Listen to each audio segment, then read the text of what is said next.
Ethan, what do you see? What are you looking at? Come here, you're a big boy.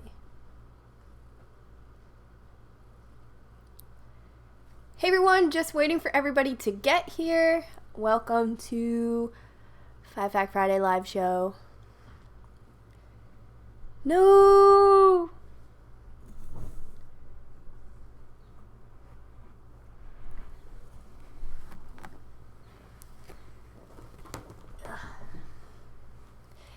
Hey everybody, so let me know, I'm in a little bit of a different location, but I am closer to my internet source, so I'm hoping for a smooth show.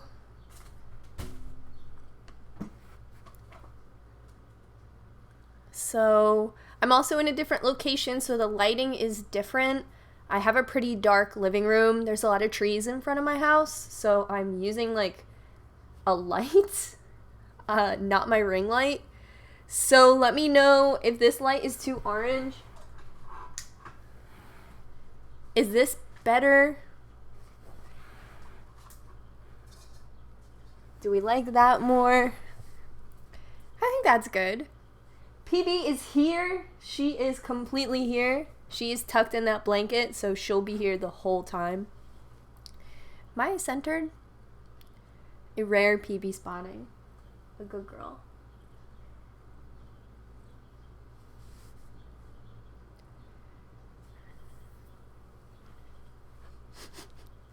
So PB, don't worry, PB will be planted there the whole stream. She won't get up unless another cat like comes and fights her. Okay, better with the light. Do we like this? I thought I would bring my ring light down here, but then I was like, yeah, unfortunately, like, my living room doesn't get a ton of natural light, but my living room's cool. PB's not judging. She just looks like that. She's a bitch. So, this is my living room. Pretty cool, I think. I have, like, a living room tour in the works. If you follow me on Twitter, I did post that I was redecorating my living room. Like, it does look much different than when I started. And then we had friends come to stay, and our one friend slept on the couch and, like, made the living room his space. And then our other friend, like, used my YouTube room, which was funny. And he was like, I like it back here. So after they left, I, like, cleaned up after them. And then the living room just kind of changed. So, so it's kind of funny how, like, behind the scenes, like, I can work on something and then it just changes. And I didn't want the next scene of the video to be like, and some changes have happened. But I guess I could. I could have, like, a cool SpongeBob transition. 3 weeks later.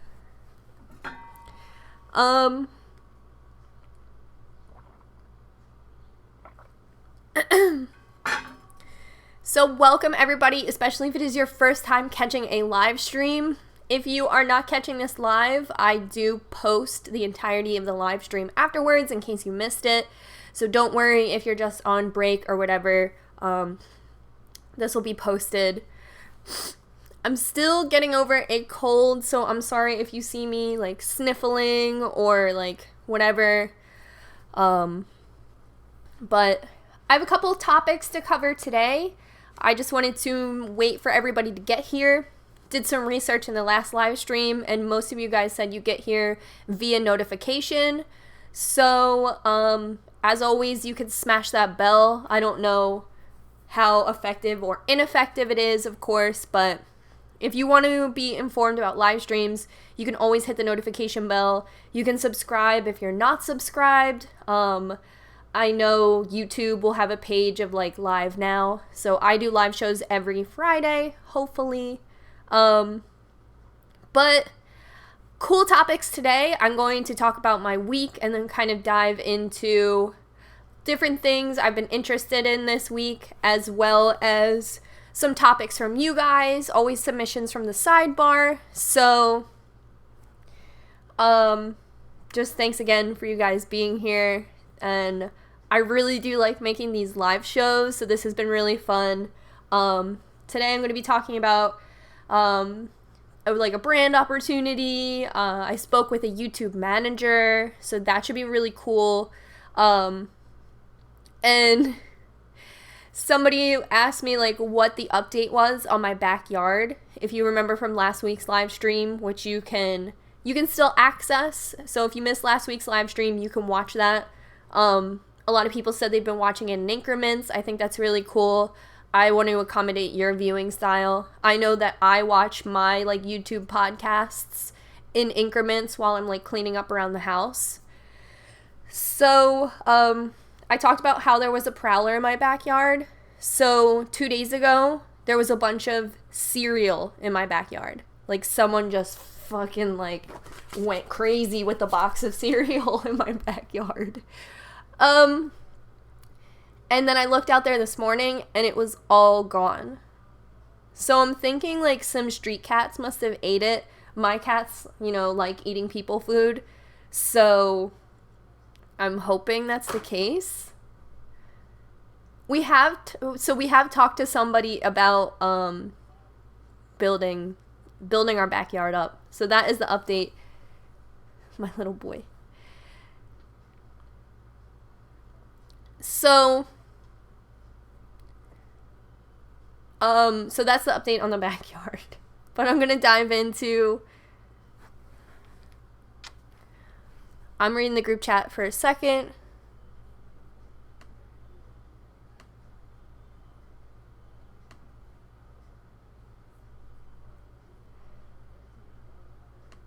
Okay. So, Ethan, he's biting my slipper, which is a Sonic slipper. So I did have my hair done this week. I had my hair done on Wednesday. My hair was done by Qcknd Wellborn. She works at Barnett Fair. If you are a hair person in the audience, I just had a couple highlights put in because I did have a little bit of a band. And then I had some highlights put in my bangs. And some highlights put at my hairline. You can kind of see. It's funny, like, I have access to, like, Philadelphia's most talented, like, hair painters. Our salon won Best Creative Color. Qcknd was in this month's Allure magazine being featured. And I'm like, I just want some highlights. I just want some foils. But, I don't know, I love my hair. Kay is letting me grow my bangs out so they push to the side. But she also, like, took a little weight out of my bangs so I can wear them kind of, like, cool and like mullety. So I think like this is my hair. I haven't really done anything to it since she like blew it out. But my like latest hair care routine video where I like talk about blow drying and like blonde hair care, it's still the same thing. I still use the same color toner, but now that the band is out of my hair, I think it's just gonna look a lot more smoother, a lot more blonde. It is a process. You guys might remember that my hair was blue until like recently, so my hair did have to be color corrected, so it is a process. So getting into this, Ethan's like right on my lap. Well, I won't mess anything up. All the cats are here, which is different. They don't really come in that back room. So this week we all went to the beach, which is really cool. I'm somebody who says no a lot, and I say no initially. Is the audio good? I'll move the mic a little closer.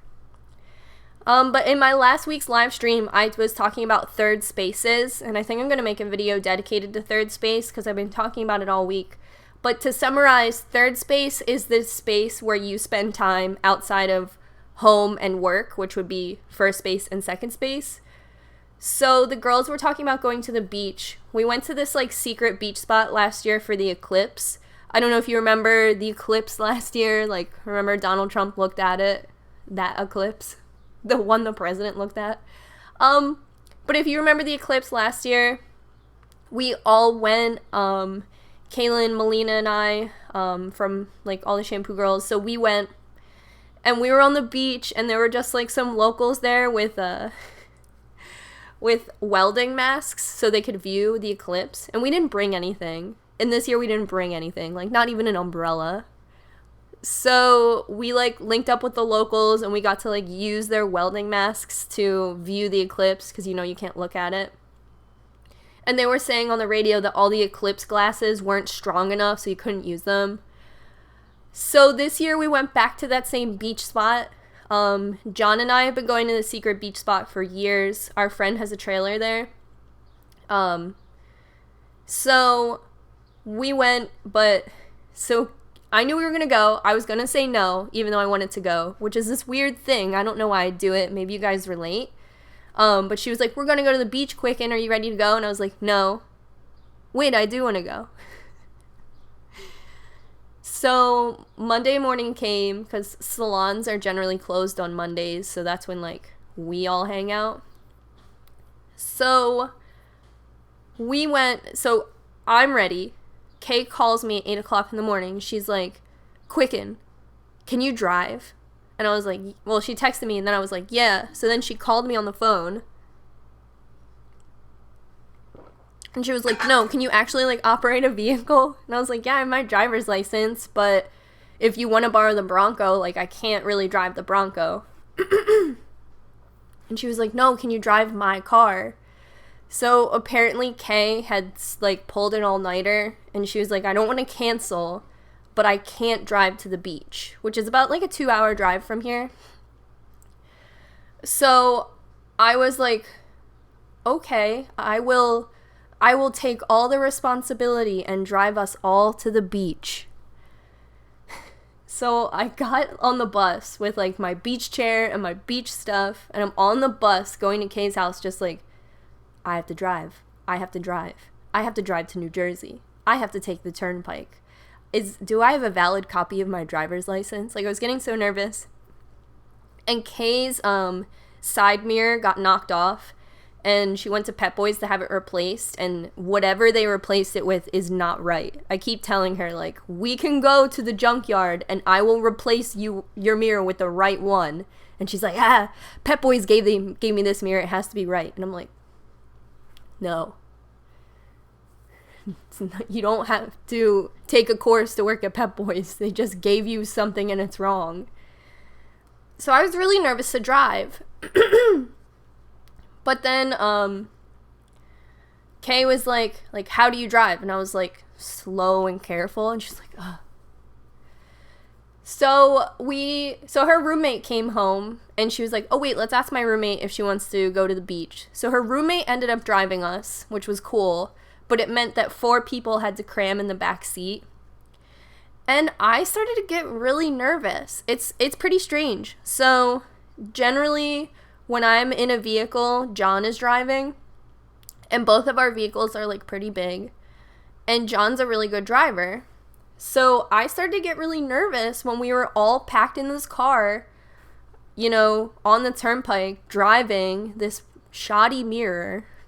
I started to panic. It was definitely really weird. It like came out of nowhere, and I like tried to relax, so I'm like telling jokes and stuff in the back seat. But I was really surprised that I started to get nervous. I kept like, but here's the thing. John doesn't text and drive. He does not text and drive. He's really good about that. And it's not even that like no one's texting him. It's that he drives stick and then the other hand has to be on the wheel. There's just no opportunity for John to text and drive. Even when I call John, he'll like let me say what I have to say and then he'll be like, but I'm driving, so let me let you go.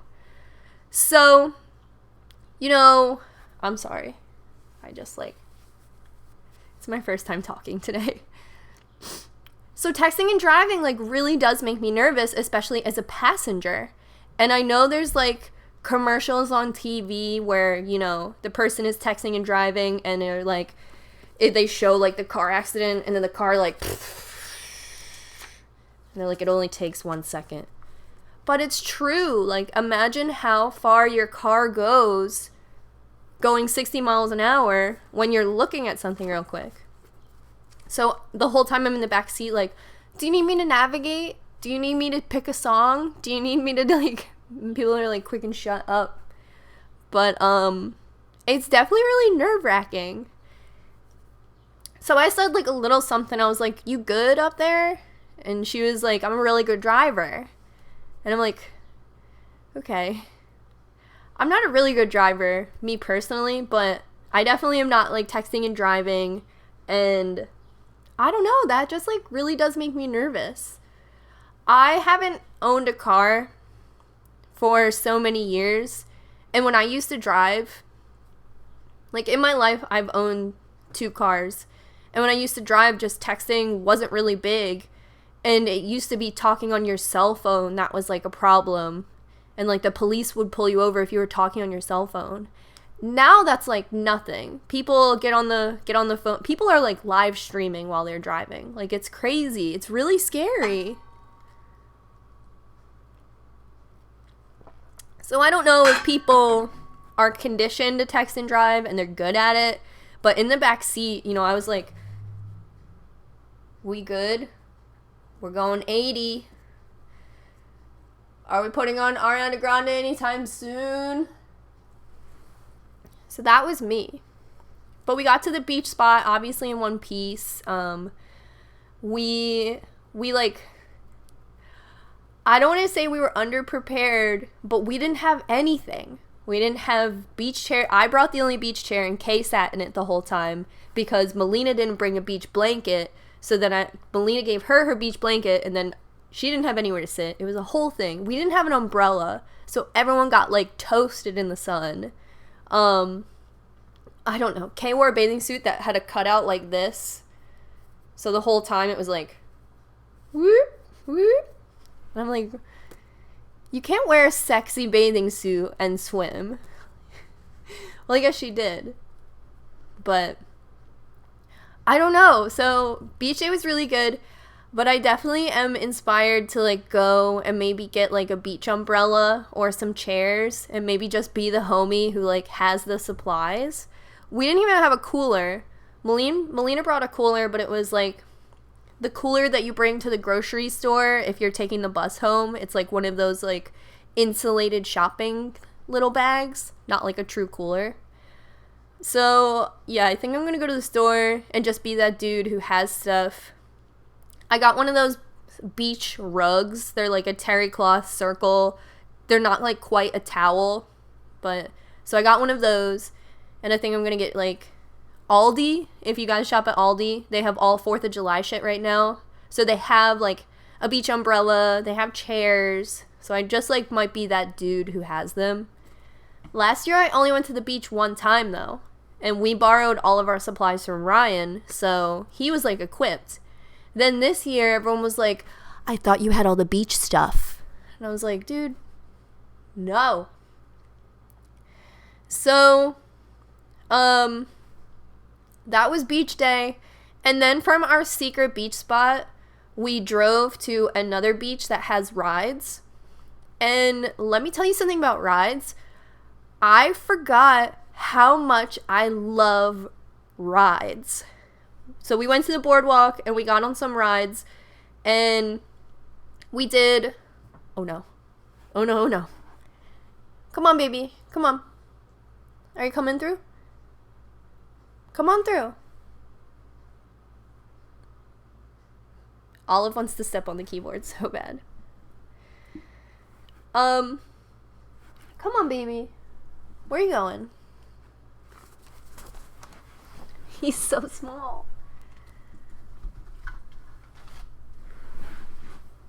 There you go. So we went to the boardwalk, and it's like mostly kids rides, you know. But they did have one upside down roller coaster that cost 14 tickets. I bought a book of tickets, Kay bought a book of tickets, and I think our friend Ricky bought a book of tickets. So between that and like the 6 of us, we went on a ton of rides. One of my favorite rides, I think, is the pirate boat. Sometimes it's called the dragon boat. And then the Gravitron is always cool. I like rides that kind of like make you feel like anti-gravity. I'm not super keen on like upside down rides unless like it's not necessarily that it's quick, but it's like a part of the anti-gravity experience. Like, Kay made us go on this one ride called the airplane, where you sit in like a baby's airplane, but it takes you all the way around. And I was like, Kay, I don't want to do that. And she was like, it's the only ride I want to go on. I was like, okay, sure. But we better go on the pirate boats after this, because the Gravitron's out of order. So after we got on airplane, they like strapped us in, and the girl strapping us in was like, do you work here? And I was like, no. And she was like, oh, I'm sorry. And I was like, it's okay. And she was like, you just like, where do I know you from? And Melina was like, YouTube. And I was like, shut up. And the girl was like, wait, I thought that was you. Oh, the guy in the booth. I'll be right back. So she came back with the other, like, everyone who works at the boardwalk's a teenager. So she came back with the other kid, and he was like, yeah, I knew it. I knew you were from YouTube. So I was just there, like, sweating in my bathing suit, feeling so weird. I didn't want to be on that ride. And both these kids, like, knew me from YouTube. So I was just like, well, yeah. I don't know if they gave us, like, a second rotation in this ride, but I got so sick. It's really just, like, you really are just in this airplane.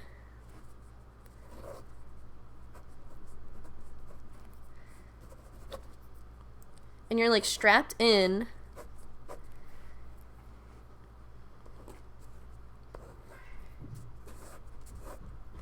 So you're, like, in this airplane, completely strapped in. And the ride just turns you upside down. That's it. It just turns you upside down. And it goes, like, this fast. It's not, like, it's, like, a slow, and you feel yourself, like, when you're upside down, you're, like, boom, brought to the top of your, like, shoulder straps, boom, put back in when you're, like, level with the ground. It was so, I hated it. I just closed my eyes because I started to feel really sick, and I just felt my shoulders, like, boom, boom, boom, boom. And I'm like, these kids are hyped that it's, like, a celebrity from YouTube, and I don't mean celebrity at all, but, like, someone they recognize from YouTube, and I'm just, they probably looked out, and they're like, that's her, and I'm like,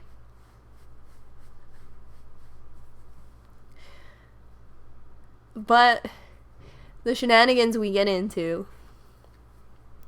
But that was cool. Beach day was sick. It's really cool to, like, say yes to stuff, because I usually just always say no. So that was cool. But I can't go on rides anymore, my dude. They make me super sick, especially going upside down. It's like, so true. I did not expect it.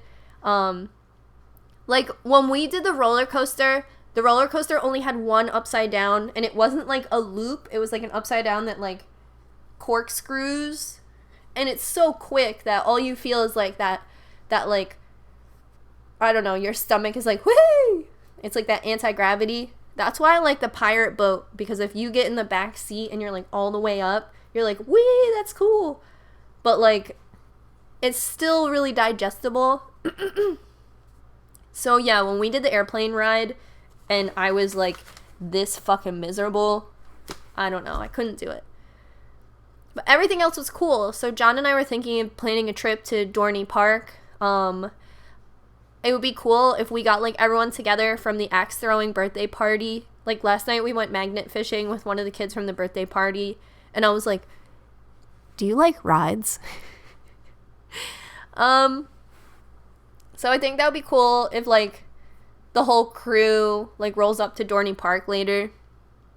John and I have Sundays off together when I don't have class, so I think that would be cool. I had class this last weekend. We took, like, brown hair. I had, my, model had, like, completely brown hair, and I took her platinum blonde, so that was really cool. But,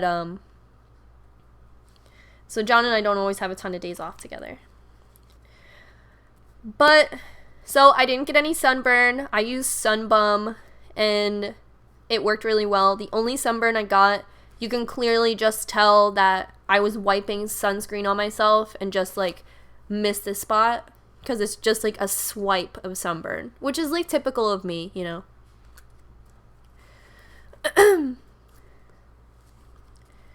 So I wanted to talk about amusement parks a little bit.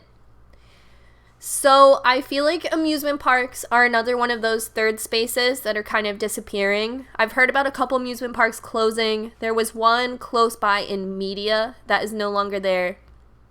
And then I looked into it, and Six Flags kind of has like a similar backstory as Kmart. So Six Flags, the company, started buying up all these independent amusement parks and then calling them Six Flags.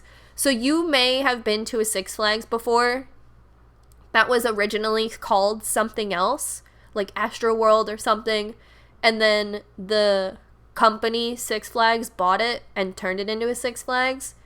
So apparently Six Flags like went crazy and bought up all the amusement parks they could, so there would be no competition at all, and then started to go bankrupt, so they started to sell off some of their Six Flagses around the world.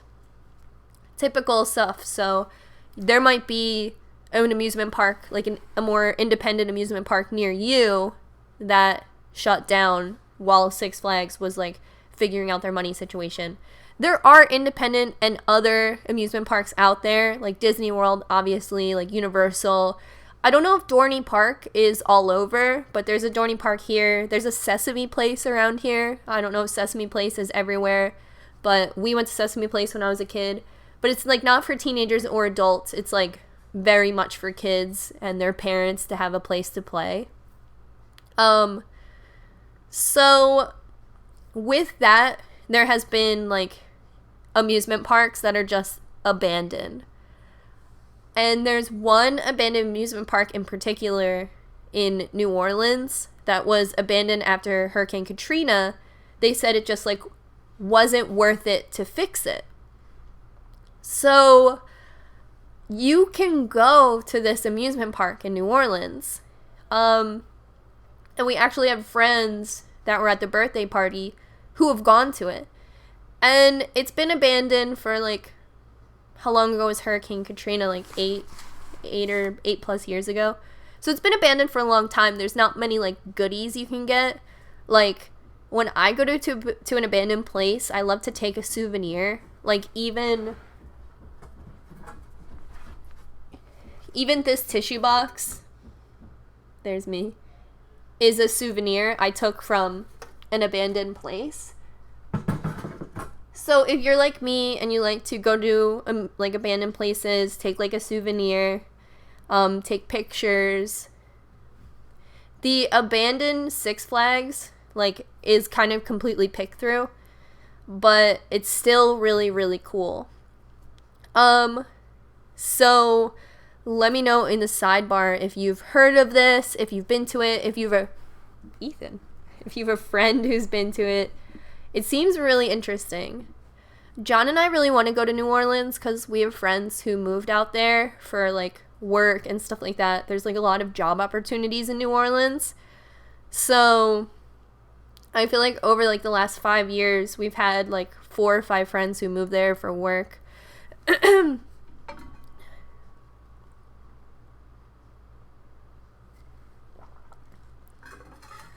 So I've always wanted to go.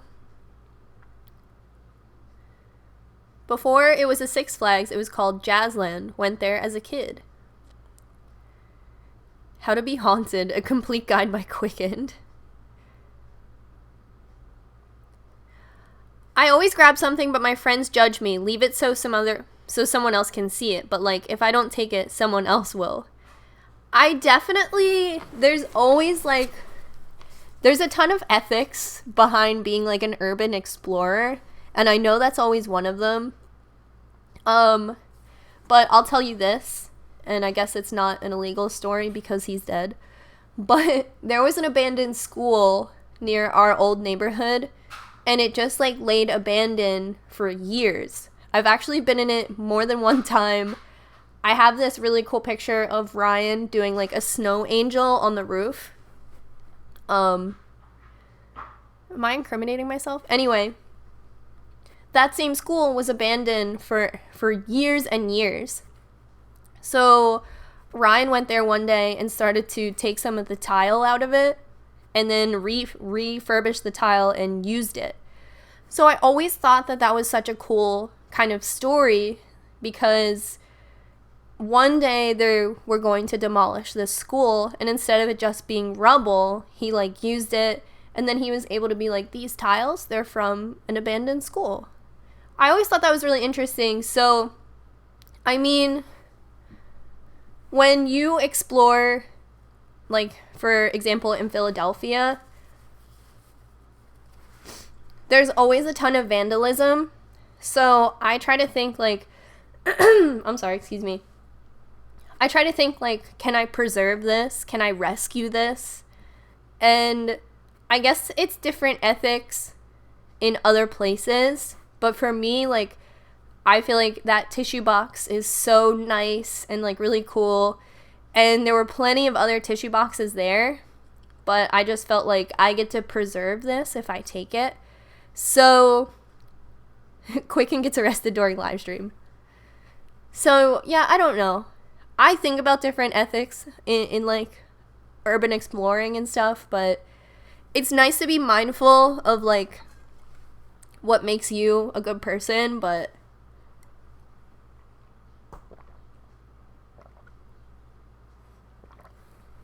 Qcknd, I heard Graffiti Pier has been shut down completely. Do you know anything about that? I used to love exploring it with friends. Yes. So Graffiti Pier, if you don't know about it, it's like a little bit past like the power plants and stuff. And it's just called Graffiti Pier because it just has a ton of graffiti on it. It has a real name, but so back there, they're building up 95, the highway, and there's also a bunch of warehouses right there.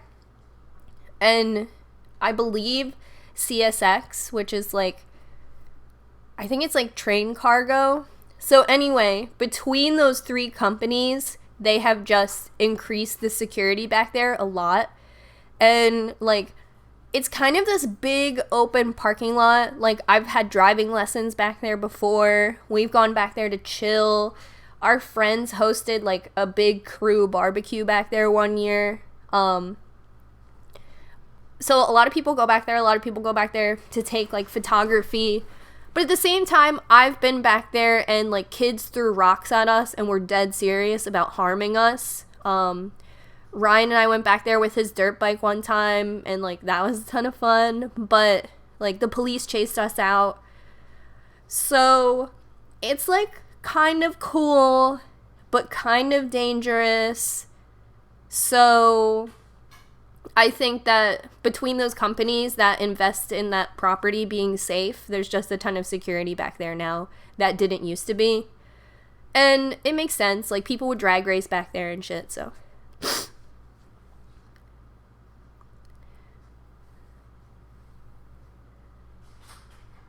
I proposed to my fiance last week on Graffiti Bridge. I tagged it and asked. It was awesome. Oh, that sounds so cool. Like, me.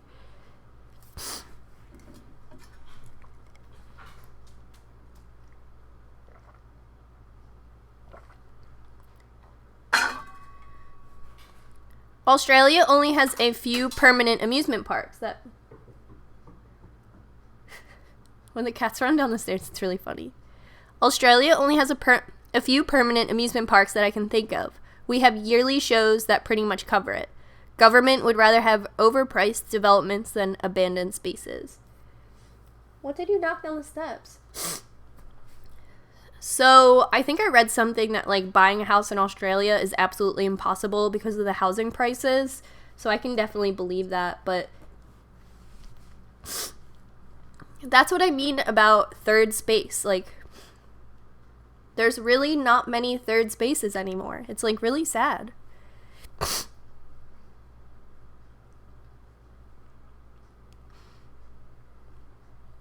Okay. Sorry, just catching up on the chat a little bit. And it like really sounds like I'm sick. Huh. So that was kind of like what I wanted to talk about with amusement parks.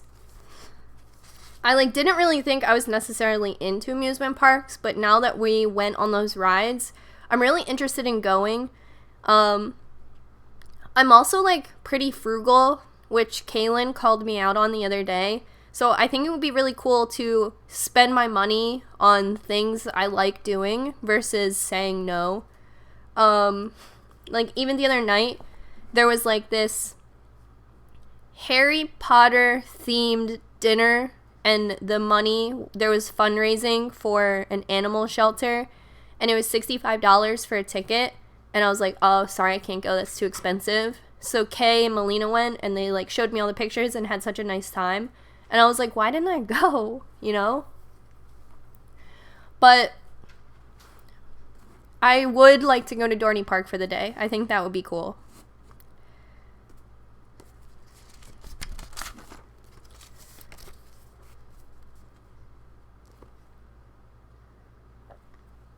I'm reading the sidebar here. The backseat scenario would have scared me too. You can be the most excellent driver in the world and for something to happen as you text and drive. Glad nothing happened to you guys. Yeah, it's like, I don't want to be a wiener, and I feel like I already come off that way sometimes. So, like, obviously I should have just said something. Well, I did, and they were like, well, I'm a good driver. I don't know. Sometimes my anxiety, like, gets out of, like, kind of peaks up and stuff like that. And it's like some weird, like, attachment issue, I guess, where I'm just like, I wish John was driving instead. Like, if I would have said that out loud, people would have been like, you alright?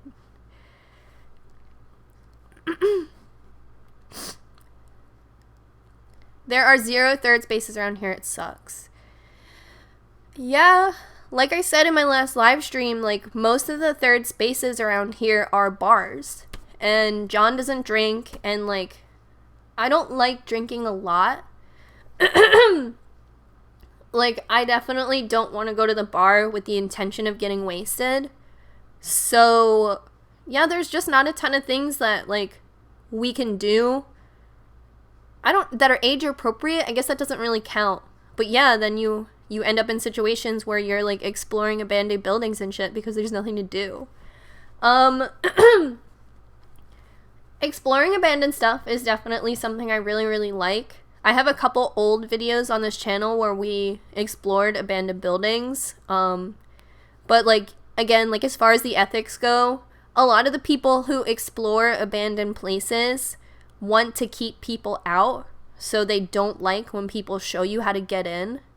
So, like, we explored that, like, abandoned honeymoon resort in the Poconos, and you just get in. It's just open. You just get in. But, like, a really, like a, I don't know, like a primed urbexer, they don't like when you show how to get in. They just like when you show photos. So, I know that's, like, a taboo thing in urban exploring. And yeah, if I were to do other urban exploring, I wouldn't show how to get in as well, just to, like, follow those rules. But now that my channel is much bigger, like, I don't know what the repercussions would honestly be. If I got charged with trespassing because I posted a YouTube video, like, people would probably think I was pretty stupid. Even if they enjoyed watching the video, they'd be like, what's the legality of this?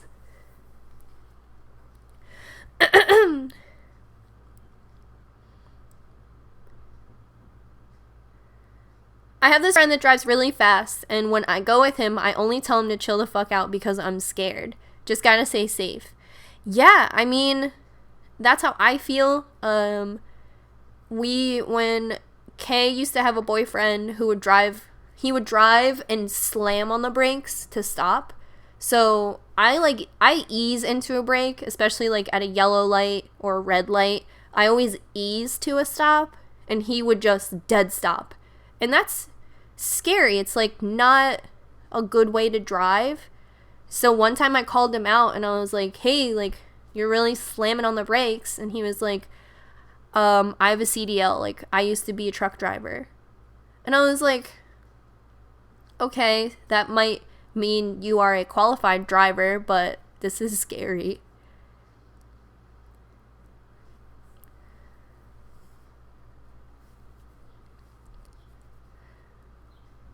In my city, we don't have a lot of third spaces for underage people.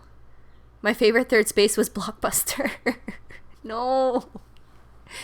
Blockbuster used to be so cool. And Hollywood Video, whenever my mom would let me get those like chocolate covered cookie dough bites, whoo, I was a good kid.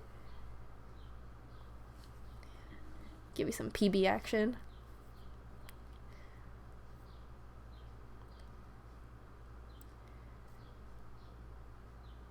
Most spaces you have to spend money. So there are a lot of public parks in Philadelphia, but even if you're gonna chill at the park, I still feel like you need to bring beer or food or a blanket or something. So this week we went to the Lantern Festival in Philadelphia, and I think the Lantern Festival started in May, so it's been there for a true minute. And the way they set up the Lantern Festival is they take this park that's kind of near Chinatown. I think it's probably in like the Chinatown, I don't know, barrier, but it's not like Chinatown. So they take this park and they put a fence around the whole park for the Lantern Festival. So they kind of like take over this park for a few months, and you have to pay to get into the Lantern Festival. And the fences go up really high, so you can't sneak a peek at the Lantern Festival. And I'm always just like, what about the people? The park is called Franklin Square. What about the people who like hang out in the park every day? There's like a daycare nearby, so I feel like they probably bring those kids to the park. I think maybe during the day it's open, but there's all these big lanterns everywhere. Anyway, so John and I were like, all right, like, let's have a date night, whatever. And I'm like, let's finally go to the Lantern Festival. Like, I've been wanting to go. I see it every day. I like pass it when I go to work. Like, let's see what it's all about. So the Lantern Festival closes at 10. We went to Tattooed Mom's to get something to eat beforehand, and then we ran into one of John's buddies and ended up talking until like 9:30. And I was like, oh no, like it closes at 10. We gotta boogie. So we get there at like 9:45, and we go to the wrong entrance because there's a bunch of like security guards guarding this Lantern Festival. So we get to the wrong entrance, and the guy's like, you can't enter here, but the park closes in like 15 minutes anyway. And we were like, oh, okay, like, what should we do? So we were just like allowed in for free because it was about to close. And we got in, and it was like kind of beat.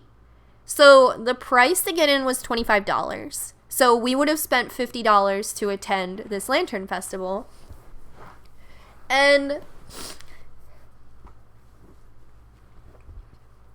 sorry, there's a cat here. There's a cat by my legs. I'm trying to get comfortable.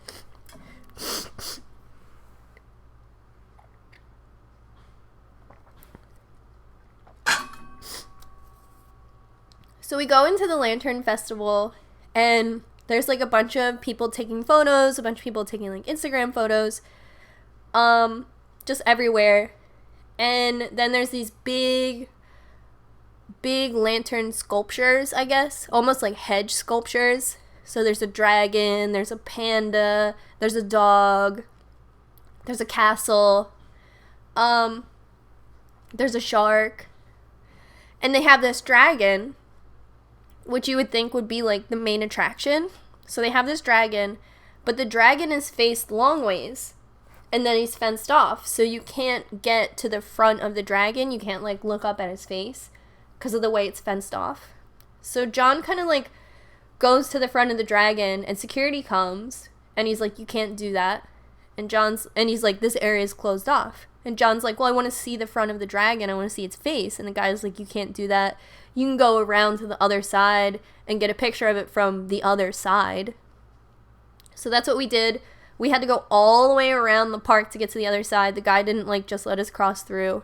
It was like pretty weird. I feel like if I would have spent $25, I would have like wanted to see that fucking dragon's face, but it was pretty disappointing. I know that something like that has to cost money because it's electricity being used, but wasn't super exciting.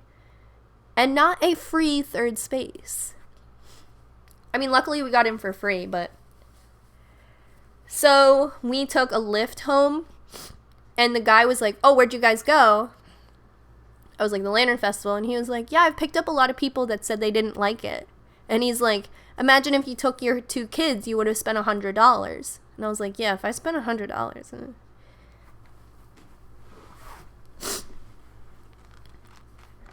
I have a lot of parks in my city, but I don't want to go to the park all the time.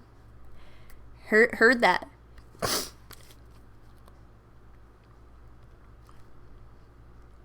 Did you ever end up going to the Bowie exhibit in Brooklyn? It closes July 15th. We were leaving to go. So I think I'm repeating myself, but John actually had a really good time in New York. Like, John has social anxiety, and he actually had a really, really good time. I heard him talking to his friend on the phone, kind of like saying he had a good time in like a surprised way. I think the last time John was in New York was like over 10 years ago. So I just think that New York has changed a lot. It changes a lot all the time, but New York is a lot safer. It's a lot safer than Philly. The streets are like really big. It's not super walkable, but John really likes trains and transit, so I think he just had a really good time. And the last time he was there, like, I think it felt dangerous to him. I think his friends like ditched him and he ended up driving home by himself. I think his friends were like, we're gonna spend the night, like, we'll find our own way home. So John drove home by himself. I think he just like attached that bad time to New York City. So he had a really good time. So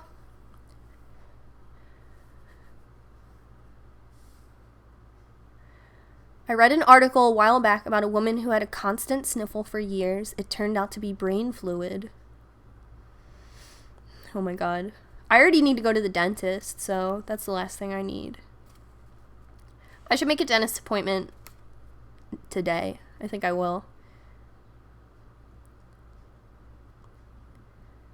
Move to Brooklyn and get vegan food with me. So, I don't know if anyone else plays this game, but every time I go to New York, I try to pretend what my life would be like if I lived there. I do it every time. And I don't know, like, in Philly, I can be like a medium fish in a medium pond. But if I lived in New York, I would just be flat broke. And I can thrive in that environment, but I don't know. Your brain fluid is fine.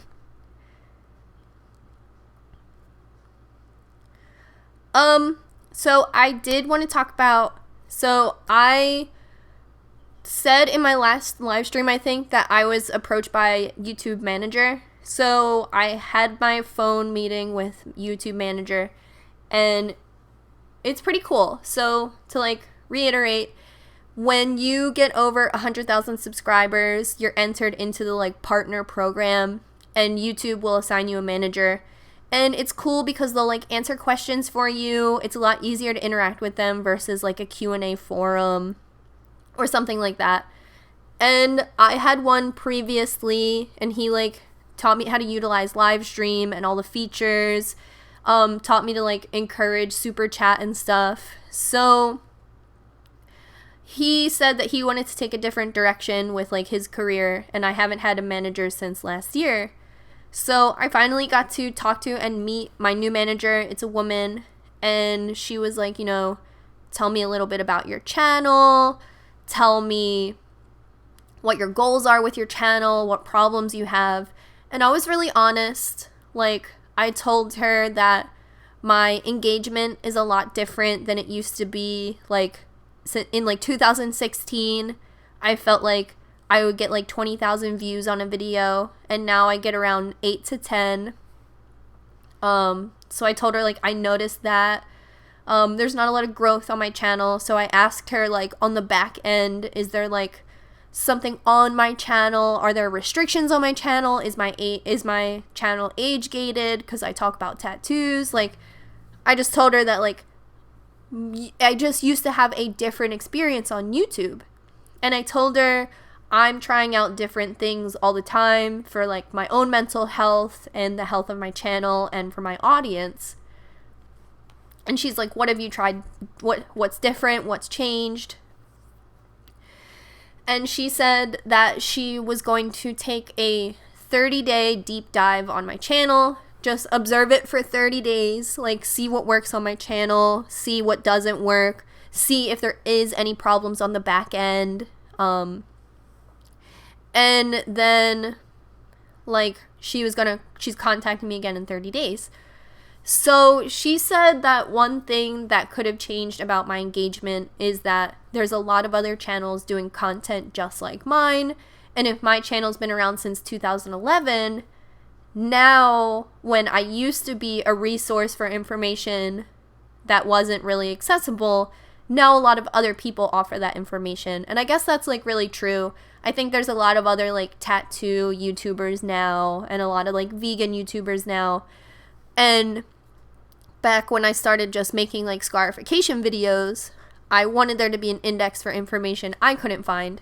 So she said that like my engagement is now spread across like the 5 or 6 other channels exactly like mine. So if another channel is doing something better, people are going to watch that instead, which like black and white makes perfect sense, but I just never thought about it that way. So I was like, okay, that's cool, I guess. So she said that's like probably where my engagement has gone to, but she also said it's part of the creator's cycle to have like ups and downs, and she says it's really normal and that engagement kind of comes in waves, and this might just be like a valley that I'm in. So she said that like, so I told her that I live really close to New York and that I've always wanted to go to the creator's studio, but I didn't know how to just show up and be like, hi. So she said that after these 30 days, she's going to enroll me in some like YouTube wellness classes, which like I'm pretty excited about. Like I can get really excited about stuff like that. She said there's one for like branding, and then she also asked me questions about my audience. She's like, do you feel like you have a toxic audience? And I was like, no, like I think I have a really good audience, but like I definitely am somebody who can like get their feelings hurt by like shit they read online. And she said that there is a wellness course that YouTube offers its creators for like audience health and like I guess wellness in that aspect. And I thought that was pretty interesting because for the longest time I felt like YouTube didn't give a fuck if like someone was like doxing me or like talking shit or harassing me or something like that. I was kind of just like, you know, YouTube doesn't have an HR department, so who do I even talk to about this? And apparently I should have talked to a YouTube manager about it, but there was a period where I didn't have one. And I also feel like everything's gotten a lot better on my channel. You know, I think that the laws of attraction are real, and a lot of people just wanted to like kick me while I was down, you know, and undeniably so. Like between October and February were like terrible times for me. So obviously people are going to see that I'm having a really hard time and, like I said, like kick me while I'm down. So I think it's really cool that YouTube actually offers stuff like that. So I'm really interested in that. So I think the next 30 days, I'm excited to see what happens. I'm willing to go to like New York. I would go to New York like once a week if it meant like talking to other creators and stuff. I told her that there's not a ton of creators in Philadelphia because she was like, I want you to think about working with other YouTubers. She was like, have you considered collabs before? And I was like, you know, sometimes, but there's not a lot of YouTubers in Philly. Obviously Morgan Joyce has been on my channel, but it wasn't like a collab. It was like I really wanted to interview her, and I hit her up as like a geek, and then we became friends. So I don't know. So she said, come to the creator studio, start coming to the classes, and you'll meet other YouTubers. I hope this is all real, because I have really high expectations for it. But I've looked up like the YouTube creators schedule before in the past and saw that there were no upcoming classes, And I told her that, and she was like, yeah, that's something we want to work on. So I hope that that's really cool. I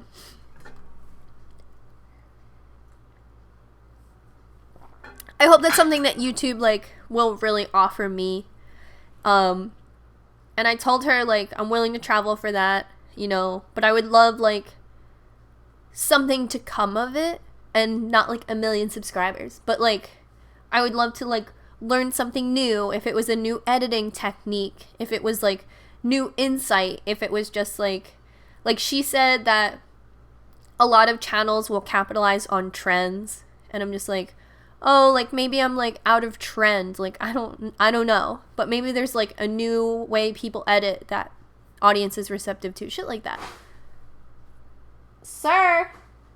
I have a Whole Foods bag out there that Olive is playing in. So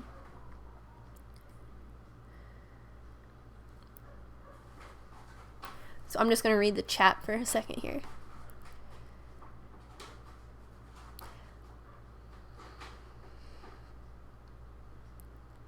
I'm loyal to Qcknd. There is no other channel as good as this one. Thank you. YouTube HR. If the age gate thing is true, maybe a lot of older people watching your videos don't watch YouTube anymore. I'm not sure. I would feel really sad if my channel was age gated.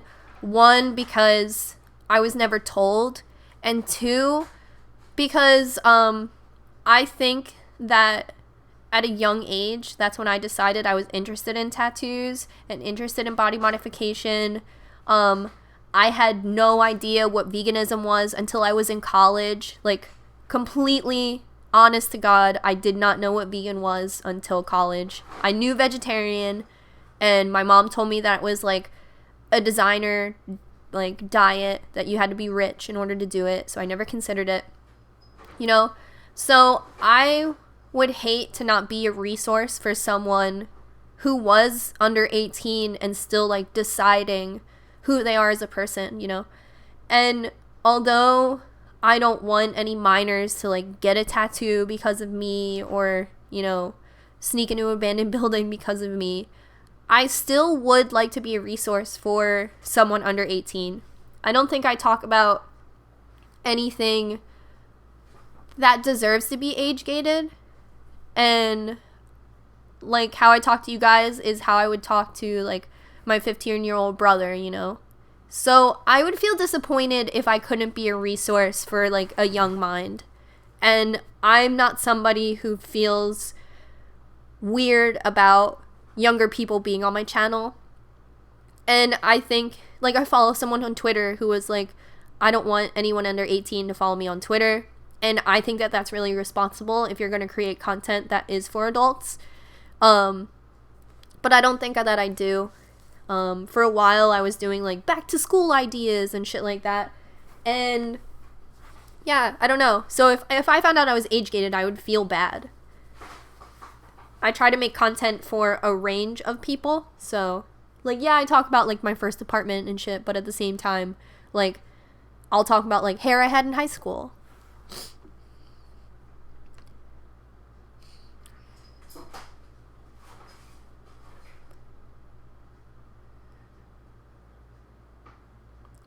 I may be biased because I've been watching you since, like, 2015, but your tattoo info has been the most helpful for me, and I've watched a lot of other YouTubers doing this after you've started.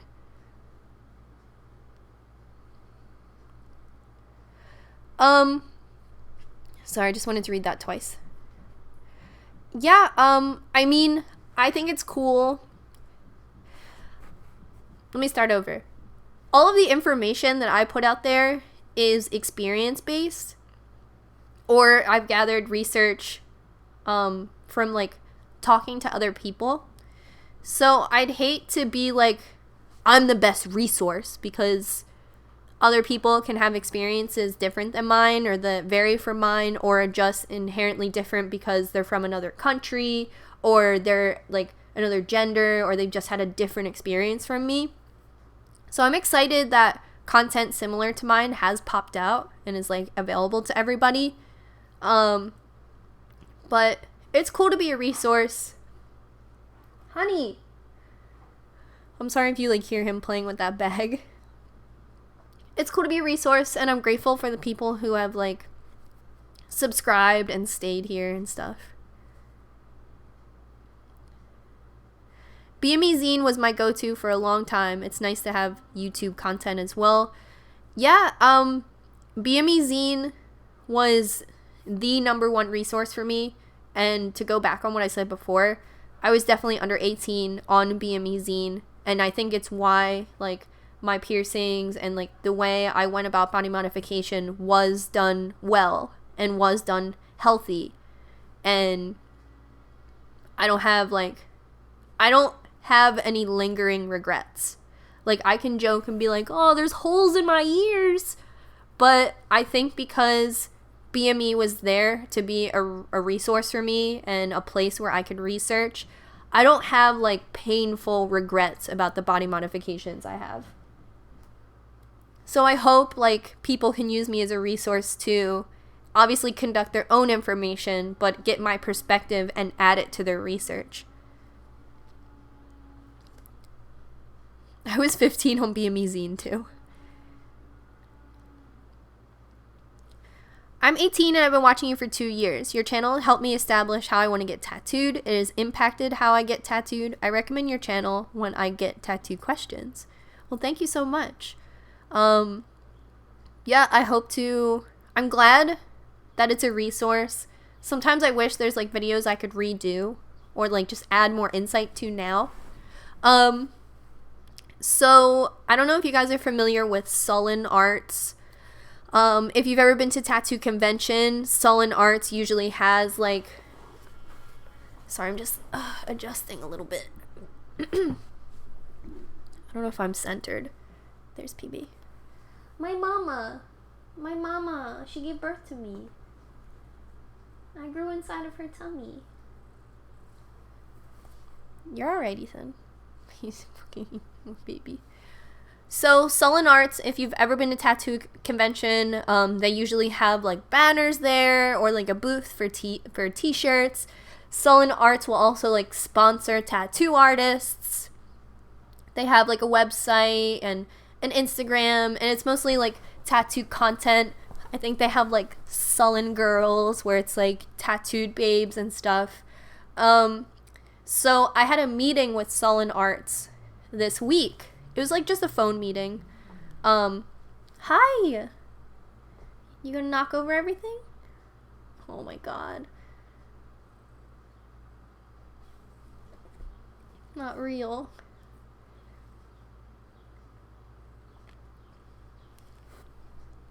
This is my feet right now. Ethan. So I had a meeting with Sullen Arts this week on the phone. There's like 2 dudes in charge of it, so I talked to one of the partners, and he said that like he has been watching some of my videos.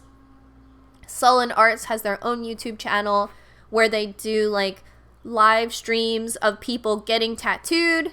They do they'll like interview tattoo artists, and then they also do like tattoo collectors. So I was talking to him, and he was like, yeah, my partner is a tattoo artist and I'm a tattoo collector.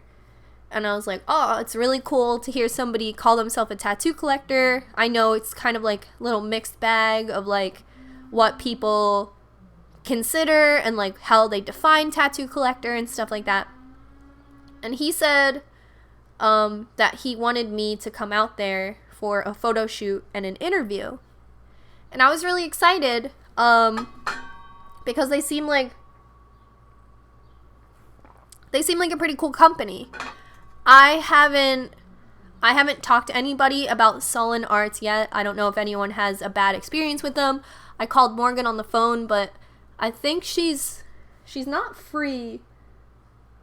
So I should have called her yesterday. I like kind of know Morgan's schedule. But I called Morgan, I didn't hear from her. So I don't know if Sullen Arts has like any bad vibes attached to them. I got a really good feeling when I was talking to the guy on the phone. He kind of like broke into a segue to talk about like tattoos he recently got. He sounded really excited to say that like he just got his armpit tattooed. Like he was talking to me like a friend, not like he was like prying me for information, you know. So,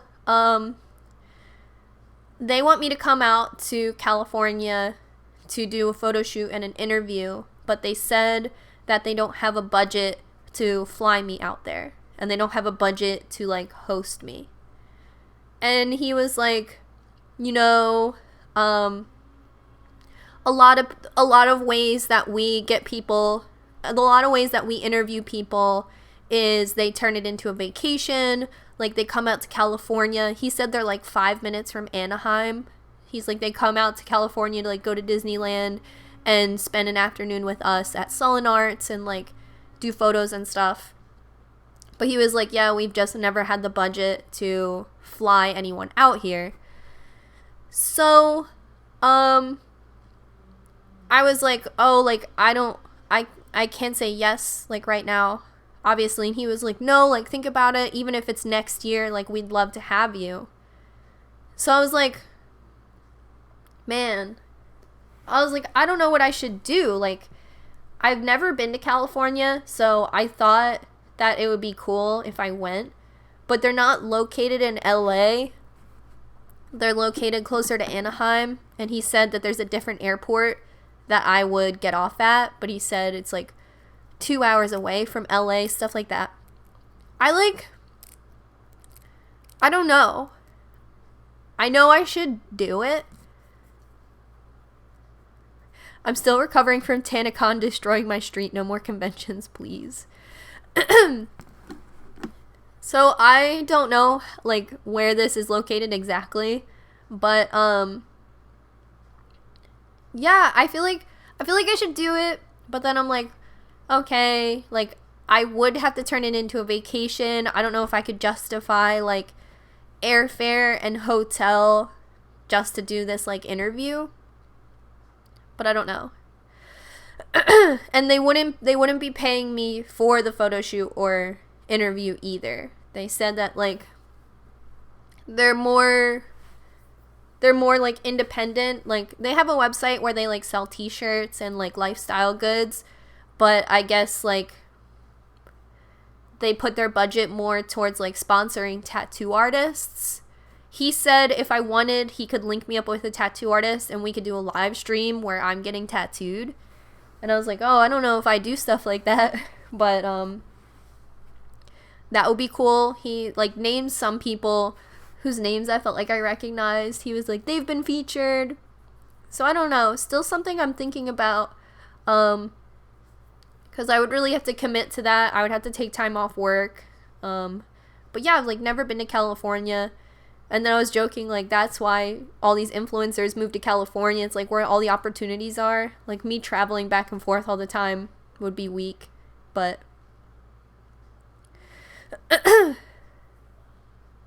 hell no, if they don't have the money to host you and promo you, then don't waste your money. If they wanted you, they would have the money to do it.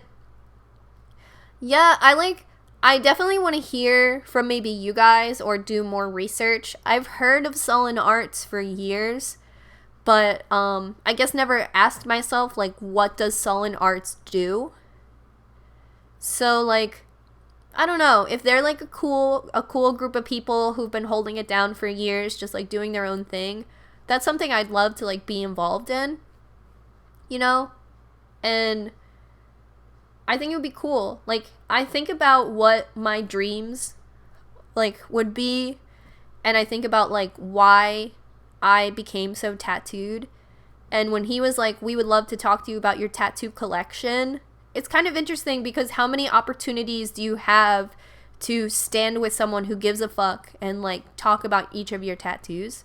I know it's something I've never done on my own channel, but I think just, like, being out of my element and being with other people who are so interested. He said that they don't have any interviews with someone who has traditional tattoos too. So I was like, damn, that would be cool to, like, talk about my perspective and stuff.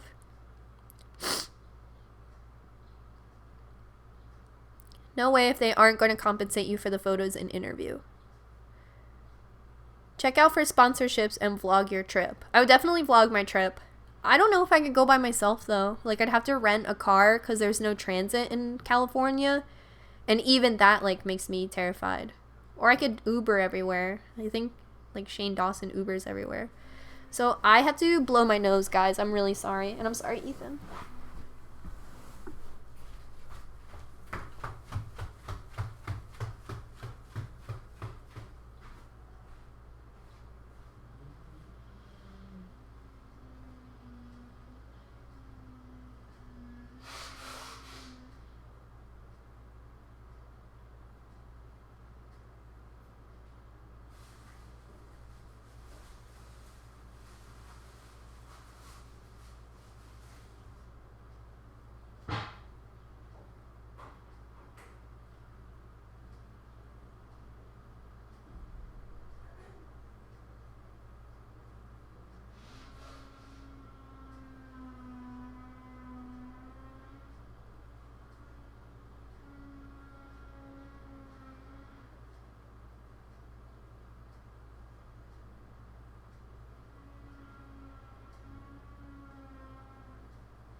Okay.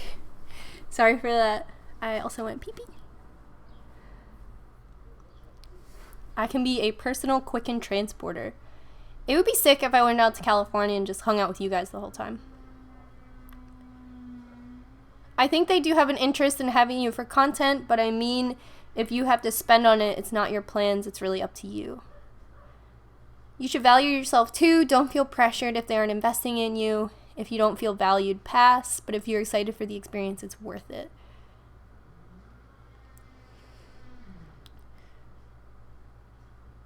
I definitely think you should be compensated for that kind of work, but it's exciting. It sounds like a cool experience. Any publicity is good publicity. Maybe it'll help grow your channel. Yeah, it's all like, and these are all the thoughts I have. Even you out here. Is that even? Those are all the thoughts I have too. And like I said earlier in this stream, like I'm so likely to say no. And I'm so likely to say no initially. I don't know. I haven't talked to John about it yet, and it was literally like 5 days ago. So I don't know. And yeah, like I think about crowdsourcing, but I'm like, well, what if something comes up in the future? Like, what if I like crowdsource for this and then like a bigger or cooler opportunity comes up? John and I are actually in the beginning stages for this event that I want to plan. So I don't know. I guess I'll do some announcements, but so I've contacted somebody for branding, and it's going to be a while, so don't expect anything until like August and September, but they are like a friend of the channel for a long time, and I love their work, and I sent them some concepts and they were really into it, so that'll be cool. And then John and I are like planning an event. It's like in the really early stages, but it's something I talk about all the time. And the other day John was just like, be about it. Like, you talk about it, be about it.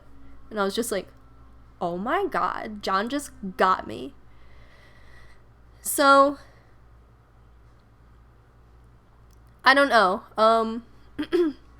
Definitely cool things happening in the channel, and like finding the energy to like complete all these things, I think is like what I want to do. I try to think about like what my main distractions are that keep me from like completing my goals, and obviously my phone is like a really big one. I've found myself like using my phone a lot more. There's been like, here's the thing, like every day there's a breaking news story. So I hate to be like, well, I was on my phone a lot because this happened in the news, because it's every day. And we talk about this a lot on this channel. Like, when is it a privilege to not be involved with what's on the news? So I'm like on my phone, I'm like reading what's happening.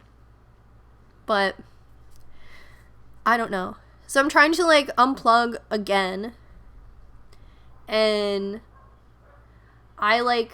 so hear me out on this. If you live with a partner or a roommate and you find yourself cleaning a lot, along the way, do you like wish that your partner or roommate or something like would clean like one specific thing? And I'll like elaborate. So John is a carpenter, so he has a lot of tools, and if he's on different job sites, he needs other tools versus others, and he supplies all of his own equipment. So he was working on a high-rise and then switched back to working in like more residential. So for like a month, our whole living room was full of like his giant compressor and like all these different toolboxes and stuff. And I don't know where they go. And I think it's really easy to put something down and then like 4 weeks go by and you're like, are you ever going to put that away? But like at first it doesn't bother you. Like even on this couch right now, I like have a hoodie that's been sitting here for like 4 weeks. It's hot outside. And it's like, am I ever going to bring that hoodie upstairs? So I left John like a little note that was like 3 things I just wished he would do because like I can't do them. And I came home and they were done and it was really exciting. And I was like, I'll make them really easy and stuff like that. But I think like becoming more comfortable instead of like being pissed off that John just like will never put this stuff away. I think understanding that I am the same way, like with the hoodie. And if John was like, can you put that hoodie away? I'd be like, oh yeah. But when I get home from work, I just like, it's invisible to me. I don't see it. So being more comfortable asking John for like certain things. I just left a letter that was like, can you organize these tools in a better way and maybe find like a better place for them? Because we have a basement. So I think like if I'm not cleaning everything because I feel self-conscious about being like, John, can you clean this? I think that will help me have more time. And I always leave my art supplies around the house, and my husband always leaves tools laying around. We are both bad about leaving shit around. That's how I am, you know.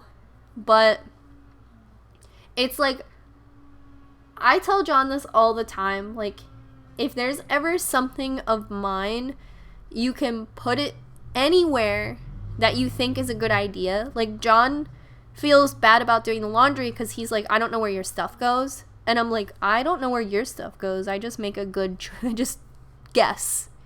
And it usually always works out. John's never been like, why's my t-shirt in the kitchen? Like, I always like make a good guess. I'm always like, John, if you did my laundry and put my clothes away and you just made a good guess, that would be fine to where it goes. You could decide that's where it goes from now on and that would be fine. So I've always told John, like, you can put my stuff away, but he like doesn't want to because he like doesn't want to put it in the wrong place. But I'll put his stuff away and just be like, here's a brand new place for this stuff. I'm the partner that never puts stuff away. My partner has OCD and it drives them nuts, but I need to be aware that I'm a cluttered person and I need them to call me out. Yeah, I'm always like, John, you can tell me. So, we have a hamper in our bathroom, but sometimes it's like not in there if I've brought it downstairs to like do laundry. And then sometimes I'll start a load of laundry and then like 3 weeks will go by and I'm like, what happened? So John, like one day he was like, I hate when you just like leave your clothes on the floor. And I was like, let it all out. Tell me. So it was cool. I just got a new roommate and I felt like I did everything around the house all the time, so I told her and she apologized and we came up with a schedule and stuff. Talking almost always works. Yeah, so on John's list, so one thing, and I don't want to discredit John at all. I don't want this to sound like he's stupid, but the other day I was like, hey, on trash night, I always clean out the fridge and throw out anything, like any leftovers from the week or anything like that, because it's trash night, so it'll go right in the trash. Do you know I do that? And he was like, no. And I was like, yeah, like maybe this is just something I learned living in my apartment. Maybe this is just something I picked up like working in fast food. But I was like, food's only good for 7 days after you prepare it. So if there's leftovers in there or something we opened, like it's gotta go. So I told John that, and then on his little list, I just wrote tidy the fridge. And I think there's just like some things people don't think about doing, at least until like it gets really bad. Like when I lived at John's parents' house, I also threw out a ton of shit that like would go bad in the fridge. It's just like one thing I can't stand. And not even in like a psycho way. Just like, hey, I know you put those leftovers in the fridge, but I also know that you're never going to go back for them, so let's just throw them out, you know? So that's kind of what I'm like. And if like I know that John's parents did not teach him that because they didn't do it themselves. John's dad would be like, oh, cut the mold off that block of cheese. And I was like, yeah, but you're not even going to eat the cheese if you allowed it to get moldy. You're obviously not interested in it. So stuff like that, I'm like, yes, that's PB. Hi, Mama. Where you going? You seeing the world? What's up, little bitch? You're being bitchy? Got some boogers? Hi. What's going on, Mom?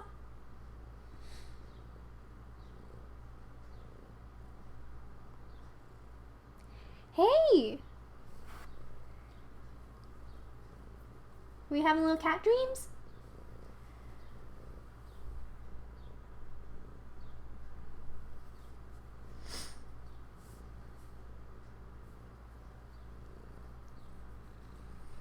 Hey, Mommy.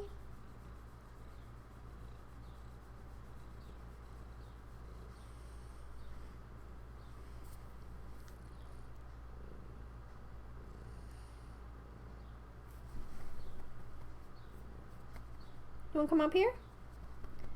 You wanna lay on this belly? Here.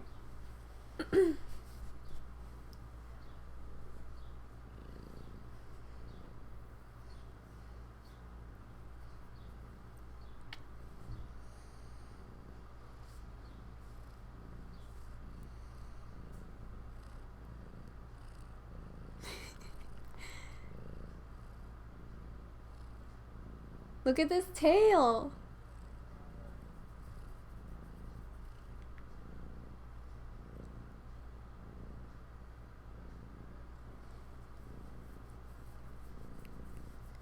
PB, you're making me blush.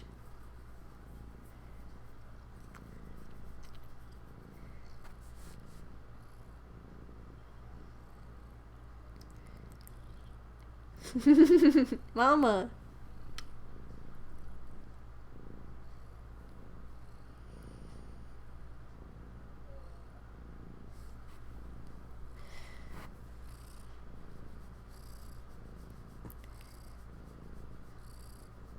Who is this little lady?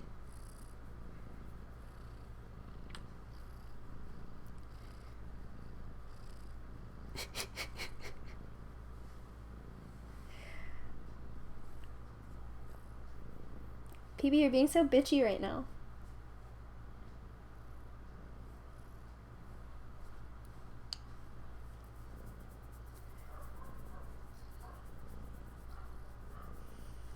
What do you want? You want to have kittens?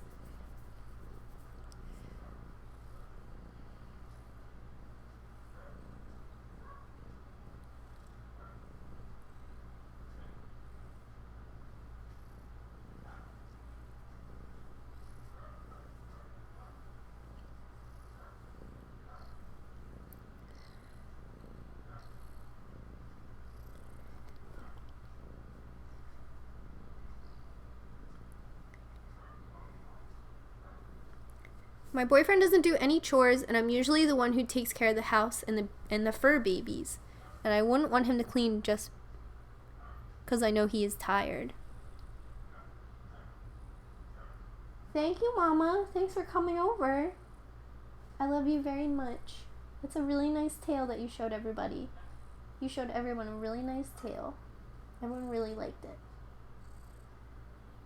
Everyone really liked your tail.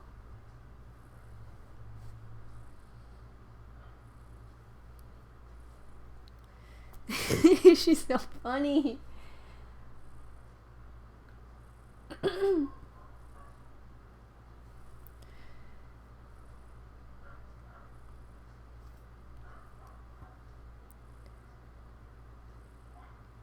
But at the same time, if I don't clean one day, he's the one saying I should have had the house clean since I'm home all day.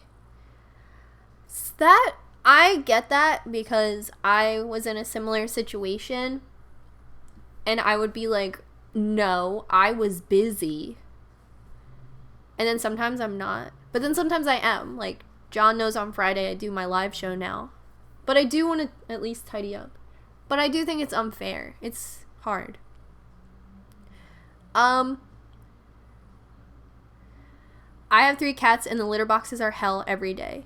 Same with us. So we have a litter box downstairs and 2 litter boxes upstairs.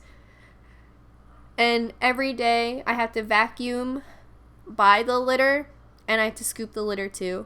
So I have 2 cat litter mats that the cat boxes sit on top of, and they've been a lot of help. And I'll just like take those outside and hose them like once a month. But I still do have to vacuum. So I have a cordless vacuum that kind of moves around the house. So I'll vacuum with that. And then I have a bin. It's like a trash can bin from IKEA that sits next to one of the litter boxes. So I can scoop and just throw it in that. And then I take that out on trash night.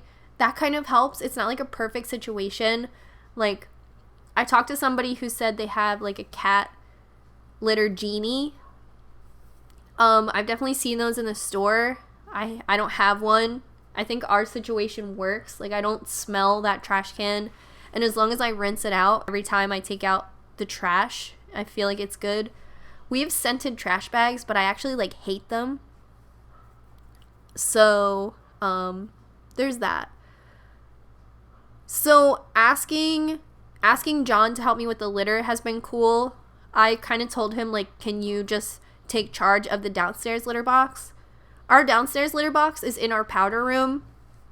So I do feel bad that, like, a guest would be there. John doesn't like having the lids on top of the litter boxes, like, to make them little houses. And I do. So that's a preference of his. I wish that litter box was like a litter house. But then John says he doesn't know when to scoop. And I'm like, every day you scoop. Every day.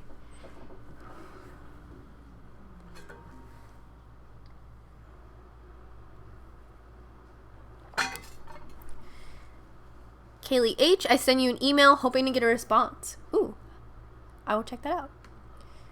And in the super chat, Colleen Quinn has said, any fun Independence Day plans? Veggie burgers on the grill. So I am hoping. Okay, the trash truck just came. It might be loud.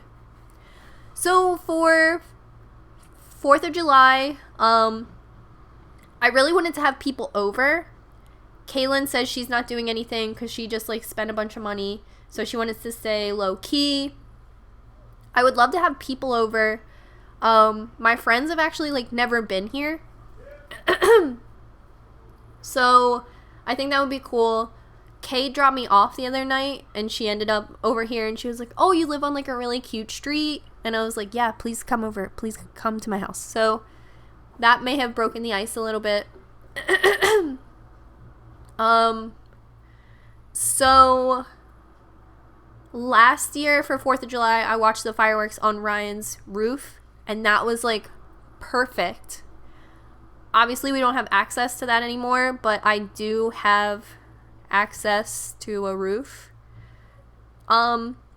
So if it's just John and I, like, we could go to that roof. But if we do have people over, I feel like maybe we'll hang out here for a little bit and then make our way to the fireworks. So the art museum has Wawa Presents Fireworks every year, but it becomes really congested and it's so many people that I get nervous being around that many people. I went one year and my cell phone didn't even work. Like, I lost cell phone reception because so many people were together. The year after that, somebody shouted gun and there was a stampede, and I still was like a lifeguard back then, and one of our other lifeguards got like trampled in the stampede and I had to like cover her shift. And she was okay. I'm not trying to be like, and I had to cover her shift because she got stampeded. I just remember being like, oh my god, I read about that on the news and it's affecting me. So she got stampeded anyway. So I just feel like in this political climate, I'm just worried about being in a group of people. So those are kind of our two options for 4th of July. I think both of them are good. So Aldi has a little mini grill for sale. John's mom said I could have their grill, so I'm gonna see what's going on. I would love to receive a grill for free. But if we had a grill, so last year Ryan and I went to Asian supermarket and they have this fake ham that comes in a big loaf. It's $18, but it's the most like savory, salty, and it's not like from a brand. It's not like a Morningstar or like a Boca ham. It's just like vegetarian substitute ham, and it's in the freezer section, and it's not even with like all the other mock meat. It's like somewhere else. Like, I'd never seen it until Ryan was like, oh, you don't fuck with that ham? So we like cut up all those hams and grilled them and ate them on skewers. Obviously I'm not like trying to like relive last year's 4th of July, but I told John my experience, and then we went to Whole Foods that night and he asked the cashier if she'd ever heard of that ham. So I was like, you've been thinking about the ham? I think it'd be cool maybe to get some veggie burgers, maybe get the ham. Do something cool like that. If we have it at the house, like, I think that'll be cool, but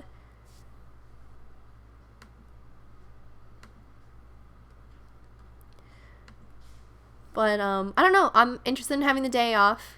It sucks that, like, so our neighbor had asked us if we wanted to go halvesies on a roof deck. So it would cover both of our houses, but we would, like, help pay for it. And, it's, like, situations like this. Because, like, you can't really do much with a roof deck during the day because the sun is just, like, blazing on you. I remember I got sunburned on my friend Livia's roof deck, and in the picture we're all wearing like pants and jackets, so it must have been cold out. So I was like, I don't really want a roof deck, but then shit like this comes up and I'm like, I wish I could watch the fireworks from my roof deck.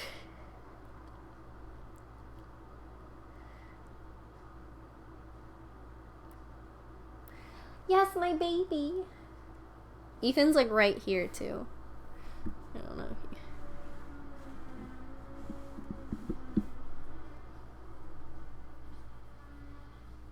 This is my tissue.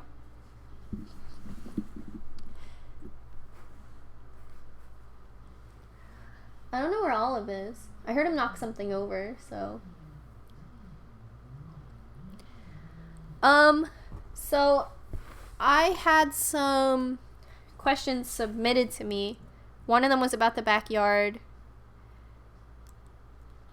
I think, like, someone asked me how I feel about TanaCon, and I don't exactly know all the information that's out, but I have no feelings about it.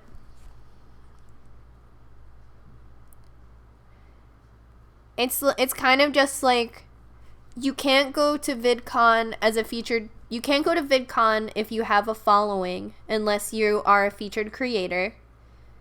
And so like Mikey Glamangore was talking about it, and she's like, well, if I go to VidCon and I get mobbed by fans, I could be arrested or I could be thrown out. And Mikey lives in California, so like it would still suck. Obviously, she probably doesn't live close by, but like, I don't know. Obviously not me. Like, I would go as just like a chick and hang out. And like, some of you guys asked me if I was gonna go, which would be chill, so I get to hang out with you guys. But, you know, for people like Mikey or someone with a little bit bigger of a following than me, it's kind of like a convention that like reminds you that you're not good enough, that like you're not famous enough, that you're not like brand friendly enough in like Tana's case.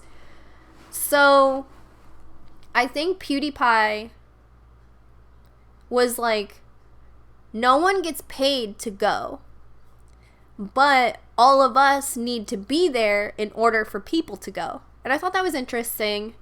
It's kind of just like even Philip DeFranco, he said that it's just not worth it for him to go. And he said this is the last year he's going to go.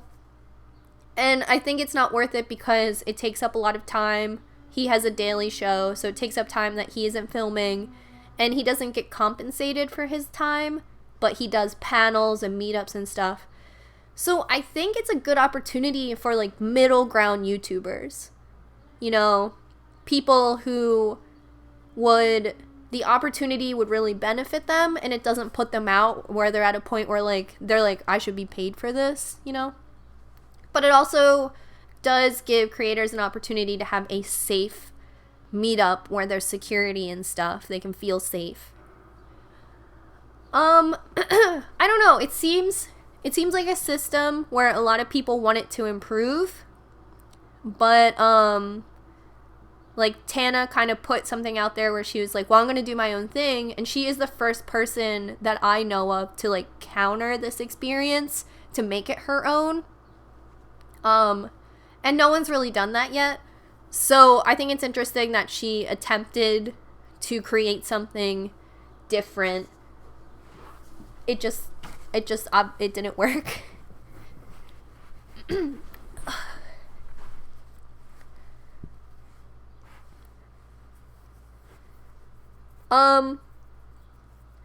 So yeah, I don't know. I would like to see VidCon, like, Casey Neistat posted a video of like all these people like freaking out for him, like, ah! So I guess it's cool that YouTubers can have this like convention and stuff. I don't ever see myself going, but who knows?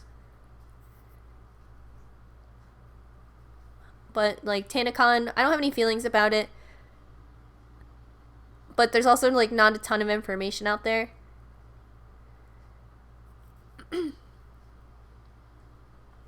Like someone said in the chat earlier, creators are always being taken advantage of. Yeah, I don't know if it comes from people thinking that we make a lot of money or that we have a lot of time, but I don't know. I told you guys like last year BuzzFeed wanted to buy one of my videos in exchange for exposure. So they weren't going to buy it for money. They were going to buy it. They were going to take it and in exchange give me credit. And I said no. And I remember somebody private messaged me and was like, this is ridiculous. I'm your fan and I want the best for you and I watch all your videos and support you and you would just deny an opportunity. This is fucked up. And I remember like, I didn't even consider that perspective, but the person was truly upset on behalf of me. And I was like, I can't take an opportunity for exposure because I don't want it.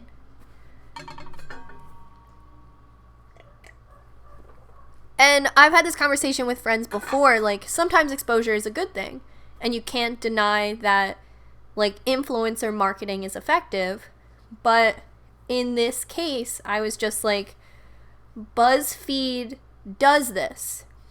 BuzzFeed will take take like smaller creators' content and just put their watermark on it. And I was like, I'm not being a part of this.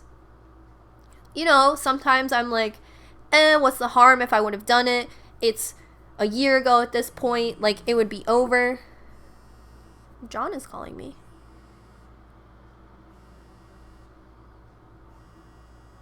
Should I take this?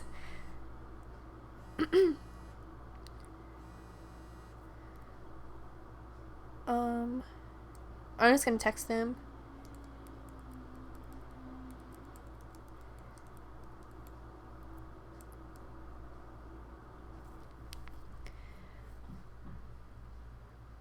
If he calls back, well, what if he has something to... Oh, never mind. Hello? Yeah, is everything okay?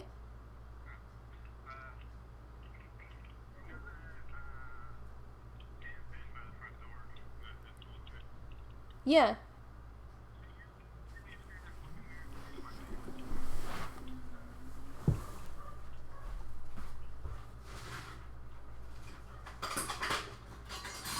No.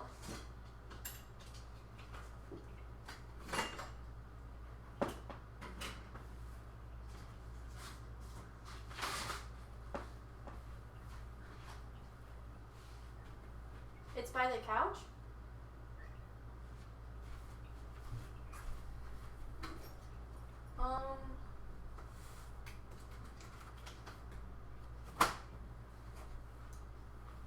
I don't see anything.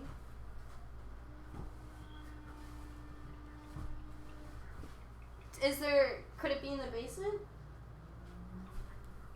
There's another toolbox here. Should I open it? Well, no, I guess there's a Makita. Okay.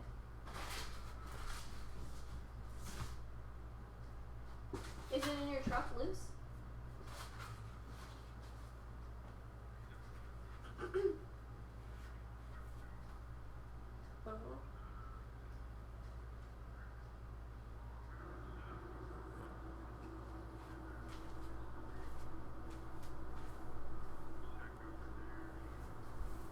Okay.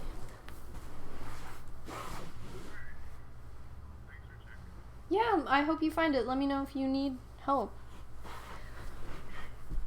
I'm doing my video. Yeah. Yeah, but it's okay now. Yeah. Do you have an early day? Well, I guess it's already 1:30. Alright. I love you. I'll see you soon. Bye. Sorry, he asked me... He put all his tools away yesterday, and then he said he can't find his hammer. But he wanted to make sure he didn't leave it in the car, because if he left it on the seat, that would mean someone would steal it. PB! She's so funny! You used to live outside! You used to live outside and now you don't. Now you eat pate. Is this yours? Are these all your boobies?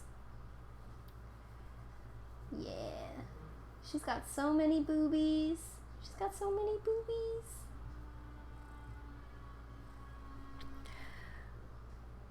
What was I talking about? Oh yeah, I was talking about BuzzFeed. Anyway, yes. Working for exposure is sometimes cool, but not in this case. He called so he wouldn't have to check in his car. So he works downtown and he drives his work truck downtown, but because he works in a residential area, he usually can't find parking like close by. Like, I've met him after work and we've walked like 15 minutes to get to where he could find a parking spot. So it makes sense. Like, in Philly, you usually can't park especially during the day in a residential area, most people park their cars and like leave it and don't drive if they find a good parking spot. Especially now with Uber, I'll talk to people who like find a good parking spot and then they'll Uber somewhere just so they don't lose their good parking spot. So it sounds like it doesn't make sense, but if he had to walk 15 minutes to check his car when he could just call me, it like makes more sense. It's just an urban thing.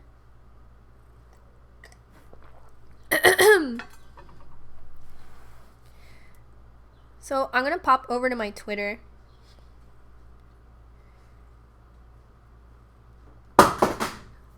Hey, what was that?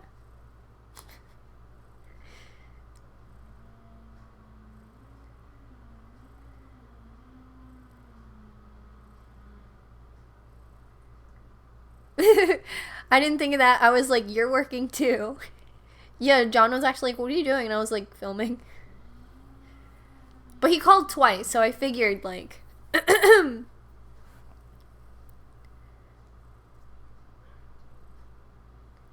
Hey Quack, first time checking in during the live stream. I've been looking forward to this all week. You make me happy. Thank you so much. Super exciting. Thanks, guys.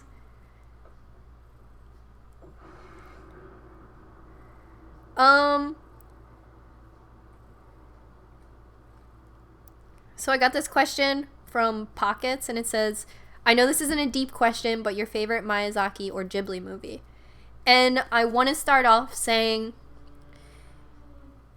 it might be an America thing, but if you look up like Ghibli Summer Marathon or like Ghibli, it's called Ghibli Festival or like Miyazaki Festival. If you look that up, you can see different listings nearby that show you movie theaters that are playing Ghibli movies. And sometimes they're playing them in their like authentic like Japanese form, and it has subtitles. So you can go to the movie theater and see them. And it's actually not necessarily indie movie theaters. Like the one movie theater by us is a Regal movie theater, and they are participating in Ghibli Festival. So usually they'll take a movie and they'll have like 3 days of it. They'll have it dubbed, they'll have it subbed, and then like a third day maybe. So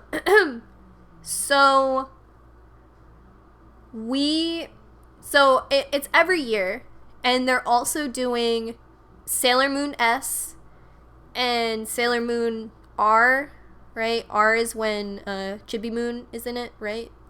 So they're playing those 2 movies, and they are also doing Attack on Titan world premiere of season 3. So definitely look that up. We are super excited. I think Princess Mononoke is it's either in August or September, or we missed it. It seems like a broad thing. There's a couple we missed. I wanted to see, there's a Ghibli movie where it's like all animals. I've never seen that one. I don't know if it's because it's a Ghibli movie and not a Miyazaki movie. Can anyone say it? It's like Poco Rosso is like a movie. It's like Pon. It's all animals. Anyway, I wanted to see that movie and we missed it because of John's birthday. But other than that, there's probably a couple you missed. Like, we missed Graveyard of Fireflies, and that's fine. That's really hard to watch. It's not Poco Rosso. It's like a different one. Oh, Raccoons. What is that movie called? So that's the only one I've never seen. Break to wipe my nose. Pom Poko. That's what it is. So we missed Pom Poko, and it's the only one I've never seen. We've seen literally every single other one, even like super obscure ones. What's the, Like the Wind, Like the Sea, like never seen Pom Poko. But if you look up Ghibli Festival, you can see in your area and watch it at like a real movie theater. I think it would be a really cool opportunity. Lots of like third space motherfuckers out there. I think it would be really chill. So, I wanted to say that because that has been something that's been on my radar. And I bought us tickets for something coming up, and it was only $13.50. I shampooed this woman who says she has a movie app that is $27 a month, but it unlocks, I think, like 9 movies. So she says it like pays for itself, but you can see mainstream or indie movies with this app. If anyone knows what the app is, she was like an older woman, so I didn't expect her to hit me with this knowledge, so I didn't absorb maybe all of it. But it's some sort of app. So if you're looking for a discount, not sponsored because I don't even know what the fuck it's called, but every time I go to see a movie, the whole time I'm there, I'm like, why don't I see more movies? And then I go home and just never think about it again. So I think Ghibli Fest would be chill. If any of you locals are gonna go, let me know.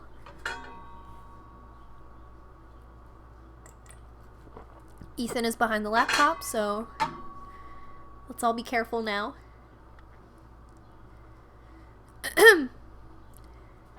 I have a Ghibli back piece twinning. Hell yeah.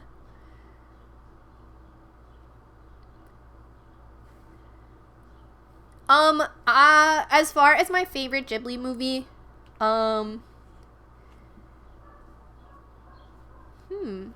don't know.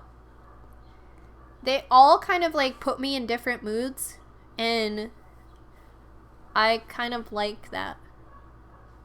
So I wouldn't say any of them are necessarily my favorite, but it's just kind of like what mood I desire to be in. You know what I mean?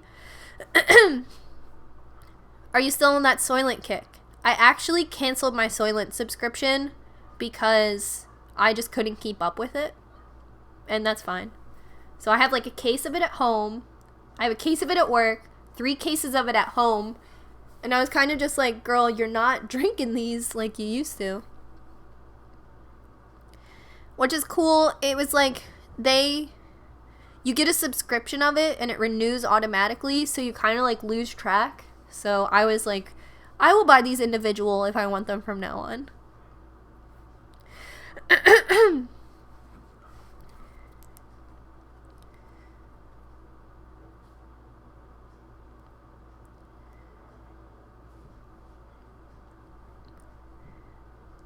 So, some really good questions I got on my Twitter. You guys can always submit questions on my Twitter.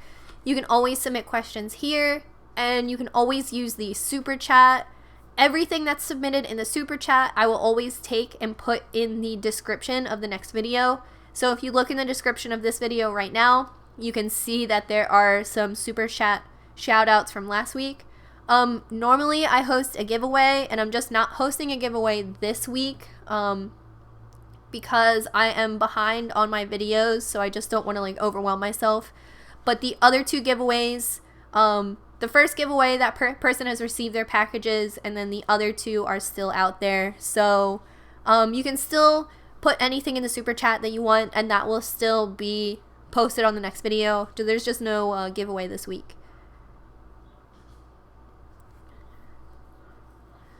Would you ever get a blast over? I don't think so. I have a cover-up that is like kind of a blast over. You can see how it's like a dark bar right there. But I had laser removal on it first. I just think that like tattoos are getting so good, and tattoos are like kind of becoming pretty mainstream, that I just don't want, I don't know, I'd rather like take time and get tattoos removed and like go through the process. I think blastovers are good for like tattoo artists who get tattooed a lot, but just in my opinion, like I have all the time in the world to go and get removal, and I have pretty good relationship with the person who does my tattoo removal. So for me, if I couldn't get a cover up, I would just get tattoo laser removal first. Bring the Soylent to your meetup, yo. You could give away a case of Soylent. I should. I still don't know where to find the super chat. Can anyone explain it? So on my window, right where you would type something, it says say something. Underneath that, there's an icon for emojis. And then next to that, there's like a $sign box. So, I got a question that said, any tips for budgeting? I feel like after Kay called me frugal the other day, I feel a little sensitive about it. But maybe frugal, like, isn't necessarily the worst thing. I know I don't live a lot. Like, I don't, like, live. But my tips for budgeting, and this is, like, what I tell John all the time, is to, like, put money away and to have a savings account. I didn't have my first savings account until I worked at a coffee shop as a barista. And even in beauty school, our teachers taught us, like, put your tips away. Like, don't keep your tips as, like, just, like, throwaway money. Like, put your tips in the bank as well. So I've kind of just been like, if I work a job where I get paid a check and I also get paid tips, I like to just be really conscious of that money. And I spend paper money and then try not to use my debit card just because I can kind of like while out on my debit card. So when I use my card, it's generally for like groceries. Like those are my big, what I spend big money on, I guess, my groceries. Or if I buy something for the house. But I've kind of decreased all that spending as well. But I go in and out of it. Like I'll like go to Target and like do a haul, and then I won't shop for like 3 months. So I'll like control myself in that way. I am pretty thrifty, which I feel like you have to.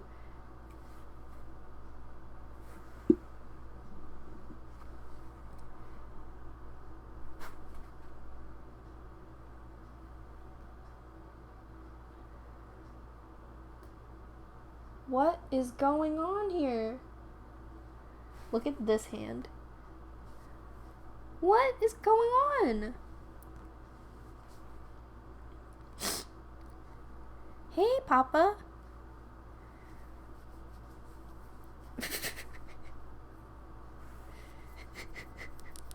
You're weird. You're weird.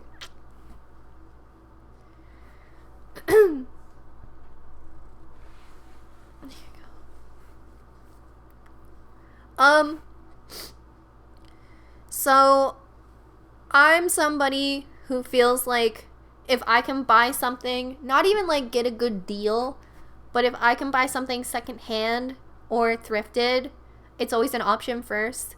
Like Craigslist, maybe, but also like if you can go to IKEA and go to the like dinged up section, that's always good. Amazon is pretty good for like buying things pretty cheap. And I also like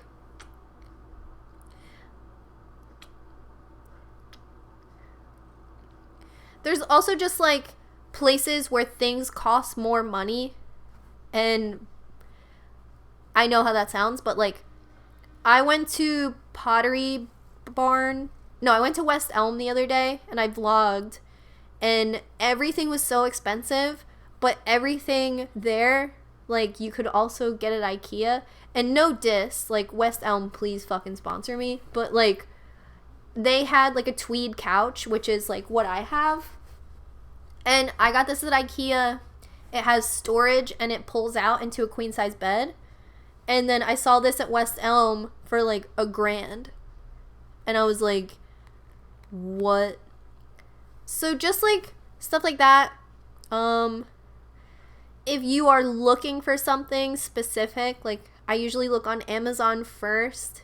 Like, a lot of the times you can find something on Urban Outfitters and then copy and paste the description and put it on Amazon and find it for a couple bucks cheaper. I don't know if that's evil, but, like, that's kind of, like, thrifty stuff I do.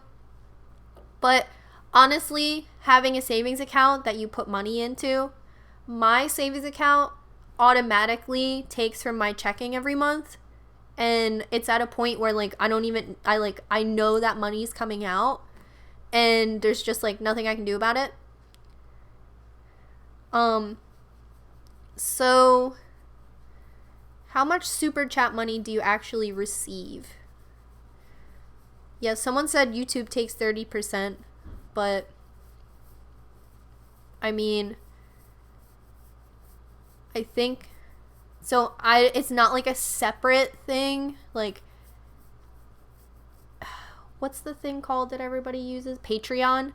So Patreon takes that much too, and then you also get taxed for your Patreon money, whereas YouTube, it would just be the same amount I'm taxed just to be a YouTuber. I don't know. It's a lot of I don't know. At the bottom of my videos, I usually have like a little PayPal like tip jar too, if you don't feel comfortable with the super chat. But 30% is like an industry standard, I think. The only problem I have with Amazon is that they're not ethical, but I'm broke. Yeah, there's that. I was reading something the other day that was like, recycling's really fucked up, but it has to be changed like as an institution. So no matter what we do as like people or consumers, even if we recycle the best way we possibly can, just the institution of recycling in America is fucked up. So you read shit like that and it just like really discourages you. You're like, all right, I'm the one yelling at my coworkers to stop throwing out plastic bags, but like fundamentally recycling is fucked up. So I'm like, what do I even do?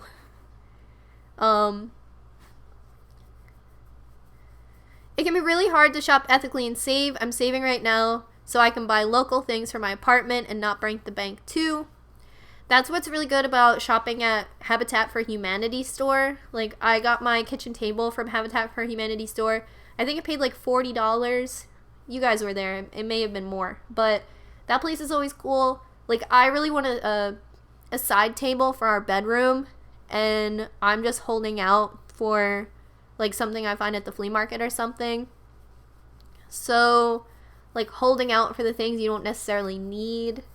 So I'll tell you this story. So last night we were all magnet fishing, and magnet fishing is when you get like a really strong industrial magnet and you put it on some rope and you throw it in the water and you try to like find some metal. You're not like actually fishing for fish. So we were magnet fishing off of this pier that is behind the Walmart. And it's like a whole shopping center. It has a Walmart, an Old Navy, a TJ Maxx, a Home Goods, an Ulta. And the whole time we were magnet fishing, in the back of my head, there was just this like siren, like, don't you want to go to Home Goods? Home Goods, Home Goods, Home Goods, Home Goods. And I was like, am I being hypnotized by like consumerism right now when I'm just trying to chill with my bros and like catch some metal shards out of the water? So resisting shopping is also difficult, and I don't even have advice for that other than like window shop. Maybe that'll make you feel better. You can watch DIYs and try to do something yourself, and sometimes creating something takes a long time, so you like appreciate it more.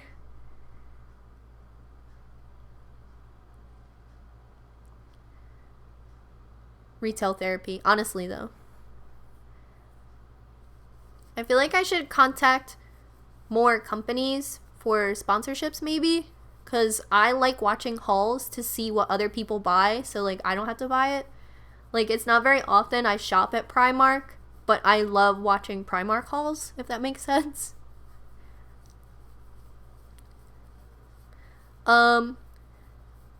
A lot of items that we think can be recycled can't be, and most of it ends up in a landfill. Yeah. It's sad. But in school, ooh, let me text John. He found his hammer.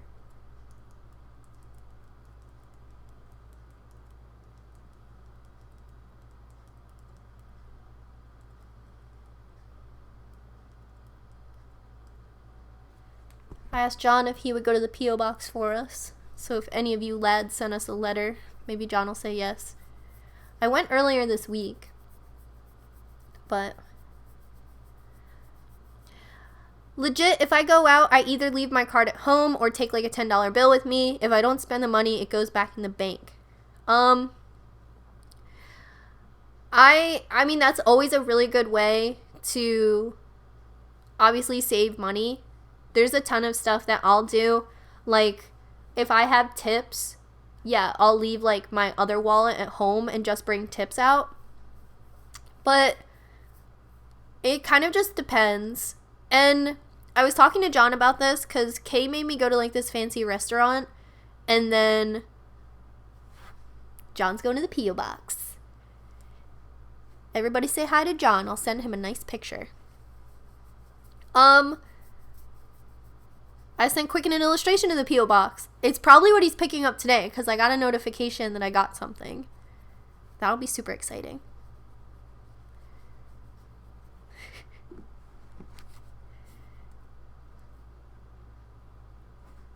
I'm gonna send him a picture of the chat.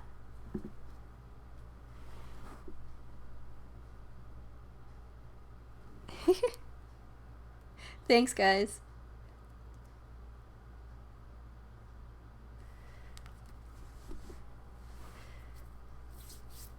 Yeah, boy. Oh, Ethan got up.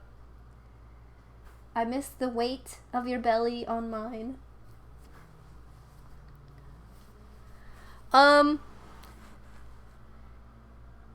Did you get my zine? Was it the white zine with just like a really simple cover? Because I just picked that up the other day. You treat her right, John boy. John is a great old boy. What was I talking about? I mean, we were talking about budgeting. I think the key to budgeting is having a savings account that you can put money in and letting that grow until you get injured and you spend it all in like medical debt or whatever. But yeah, being thrifty, definitely like finding a better price and a better deal, finding something used, trading with friends, helping out your friends. I think one thing is to, so I feel like hoarding in essence sounds like a good way to be thrifty, but at the same time, if you can let things go, I think that will help you feel like you don't need anything. So if you can develop a healthy relationship where you are, you know, going through your closet a lot, or like going through your dishes a lot, cleaning out your basement, cleaning out your closet, if you can have a relationship with the things that you own where you're not super attached to them, it will also help you stop becoming attached to things that you see at the store. Like, I had a pretty big problem with mugs. Like, every time I would go to the store, I'd want a mug. And then one day was like, John was like, no more mugs. And now when we go to the store, it's not something I look for anymore. So if you can have a healthy relationship, not even necessarily with minimalism, like arguably minimalists don't spend any money on things in such a way that like I do, but I think if you have a healthy relationship with the things in your house and you declutter often enough, you start to realize what you need, and that also helps you not spend a ton of money.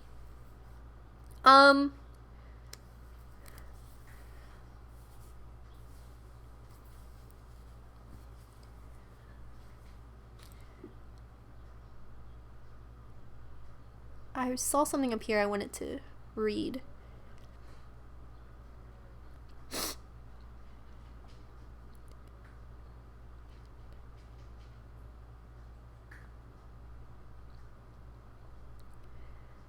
America recycles by sending waste to China where they reuse it, and China just said they're not taking our trash anymore, so our recycled waste has nowhere to go, which means it's just regular trash.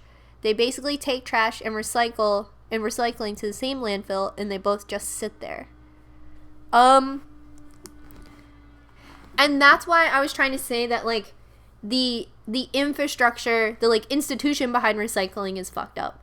So even if we recycle and we do the best we can, it's still fucked up. Like, even so, for Sunday, I had a model come to my class, my blonding class, and I took her out to coffee first, and we got ice. I got a green tea, like an iced green tea. And she was like, oh, are you going to use a straw? And I was like, yeah, I'm going to use a straw. And it's not because, like, I feel, like, a total sense of, like, nihilism about it. But at the same time, I'm like, well, I read that, like, trash left over from fishermen is way more destructive to the planet than straws. And straws are, like, 0.3% of the overall amount of trash in the ocean. So I was like, I think even though we're all, like, trying to be more effective about straws, and they're selling, like, metal straws, and the Sorry Girls had, like, an ethical, like, straw container DIY and shit, like, when someone tells you that's great, but only 0.3% of the ocean's trash is plastic straws, you're kind of just like, oh, because we're all, like, really up in arms about the straws. But they said that one of the biggest pollutants of the ocean is, like, these big nets that fishermen have. And I was talking to John, and he was like, yeah, they're just as big as a football field, these nets. And if they get tangled, they just cut them off the boat. Because he's like, there's just no way that these people can untangle these nets if they get snagged on something. So they just cut them off the boat. And then these giant football field-sized nets are just, like, littering the ocean. So they're thinking about making these nets, like, put identification numbers on them, like a license plate, to create accountability for the people who just cut them off their boats and walk away. People are saying you could just not use a straw, which is true. I had a video where I didn't use a straw, and then everyone said I just wasted more plastic that way anyway, so I don't even know where to begin. But, it's not every day's people's fault that the ocean is as bad as it is. Yes, that's what I'm trying to say. It's like, they can distract and make us think that, like, it's because we're using straws that the ocean is as bad as it is, but like I'm trying to say, it's like the fundamentals of it that are fucked up. So I don't know.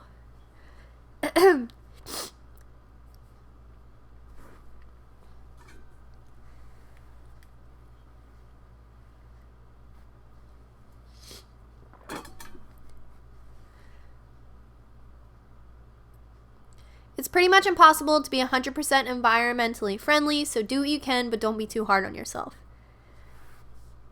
And that's where I am. That's where I am with veganism. That's where I am with being a good old boy. Give me this. Give me this.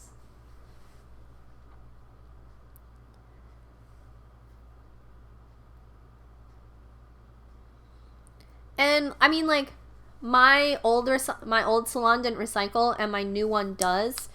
And even then, even some, like, weird shit ends up in our recycle bin. And I just wonder, like, do they not even take the recycle bin if it's fucked up? Like, I don't know.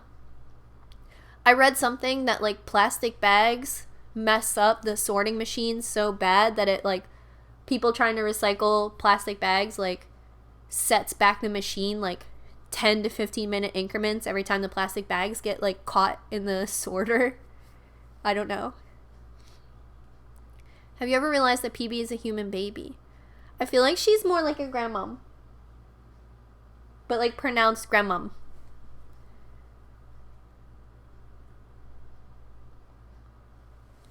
So, frickin' John. I'm just checking my Twitter to make sure there's nothing I missed.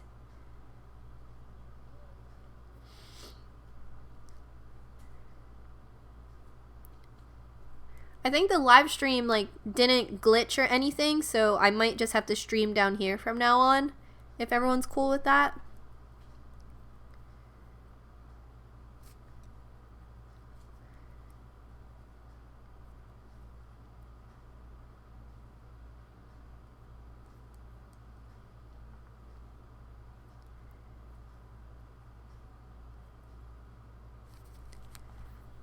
I love the non-glitchiness. Yes.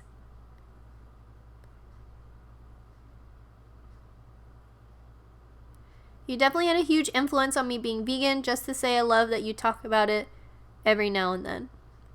Yeah. I feel like I had a conversation with John about it the other day. Now it's kind of escaping me. But it's definitely cool, and it's definitely one of those things that I don't feel protective of. Like, I'm pretty happy that it's like way more mainstream. We're staying woke together.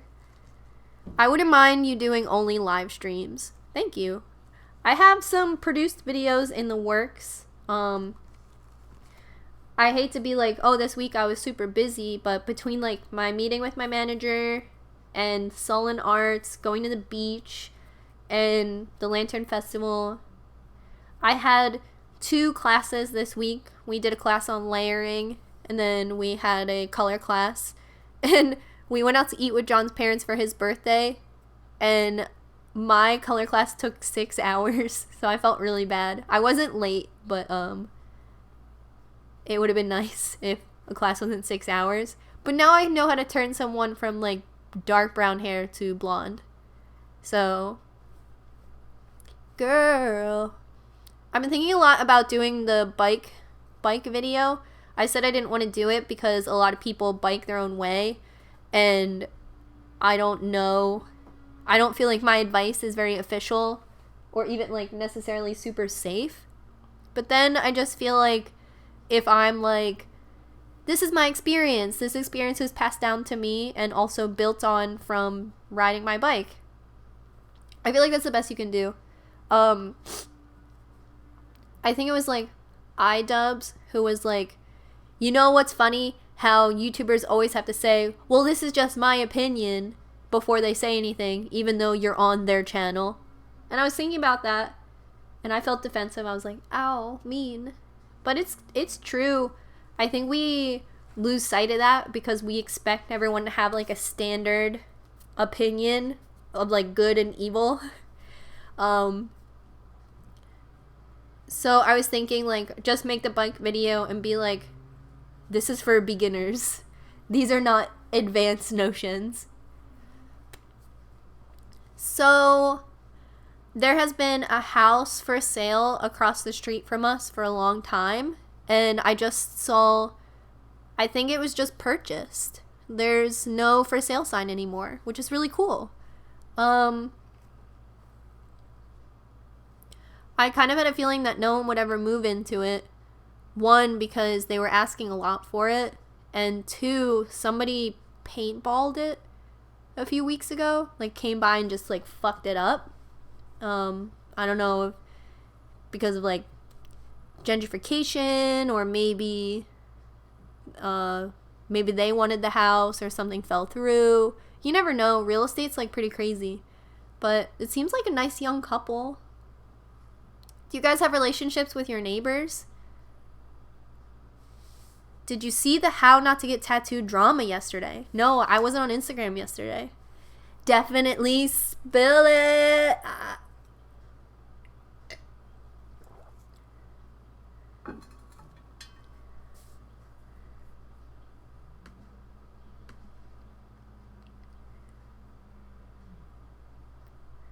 We'll wait for you to tell us what happened. Hey Qcknd, do you feel more creative in your style since your social media diet and not being bombarded with media and influencers? I thought maybe your last lookbook came about partially because of that. Definitely. It's kind of like a mixed thing. I've been feeling a lot less self-conscious lately. I've kind of just been doing my own thing. And now when I log on, if I feel like something's like too done up, it seems a little artificial. So I don't know. that might just be from the pullback of social media. So we'll see. I've definitely felt a lot more confident lately though, which seems weird because you go online and people are like, you must be confident and you must be you and you are beautiful. And you're like, yes, okay. And then you might feel obligated to feel that way and it's not genuine. You know what I mean? But we went to the beach the other day and I was chilling. I actually my bathing suit bottom doesn't cover my whole butt, and normally I would feel really self-conscious about that, and I was trying to pull it over my full butt and then it just doesn't fit, so I was just all right, I'll let it be a little cheeky, and then my bathing suit fit a lot better. I just felt better about it. I wasn't uncomfortable, and I was with all my friends who were looking good. So I don't know.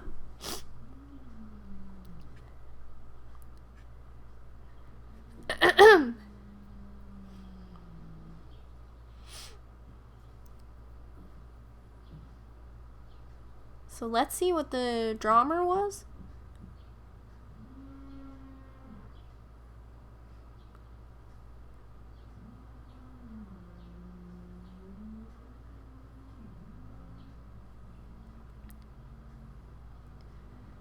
A trans kid didn't pay for a tattoo and people are saying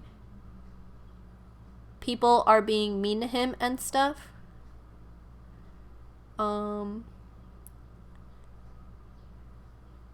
Is that a person was called out for stealing tattoo work, happened to be trans, so people were going to that person's page and bullying them, heard a lot of arguments.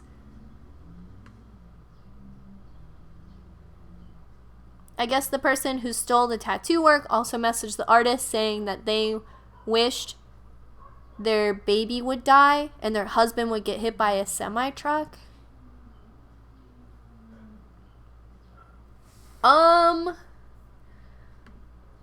That sounds really intense. So, I don't know where to touch on that. How Not to Get Tattooed called them out for stealing their work.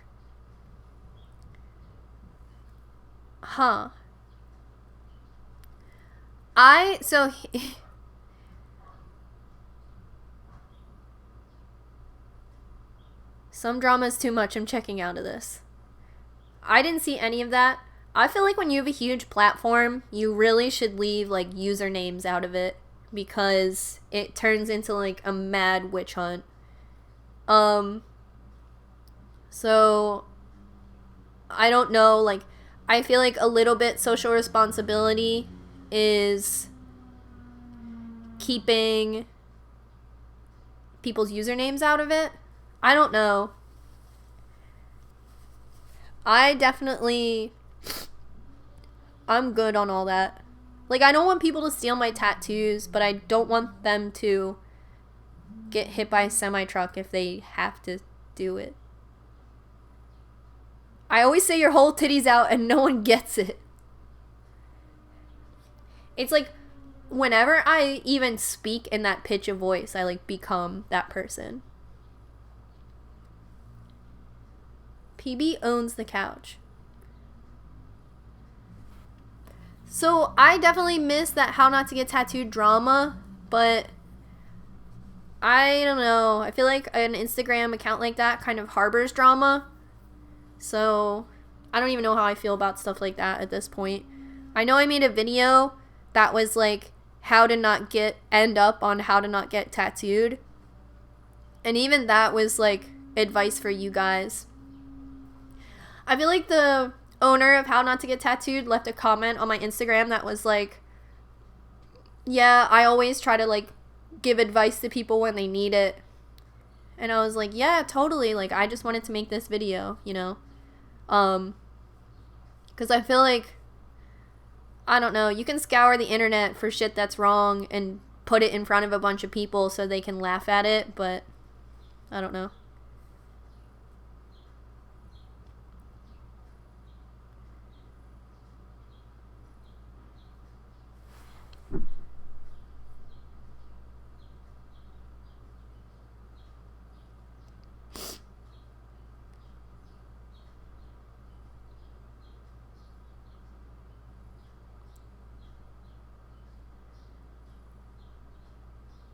Sorry, I'm reading the side chat right now.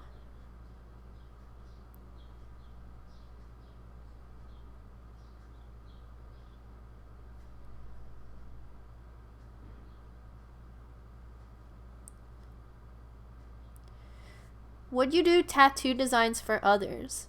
I feel like I could offer you tattoo advice that would bring you to a design that you love.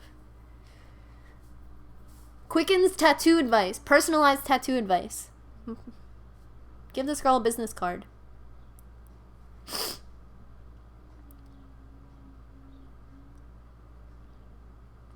I feel like How Not to Get Tattooed started as a way for tattooers to vent and got way out of control. Yeah, I don't know, definitely. I can see that. There was like, when I first started checking it out, I was like, yeah, LOL, this is crazy. And as somebody who also works in industry, I felt like it was a pretty cool place where like industry people could talk about very specific things that happen to them.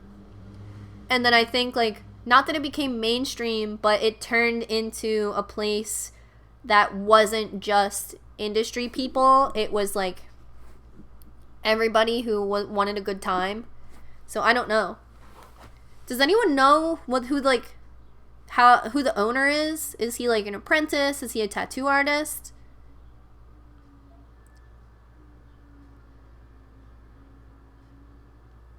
I don't know, like, even us, like, even we have, like, industry banter. Like, if a client comes in, like, there's always things that, like, a client just doesn't know better.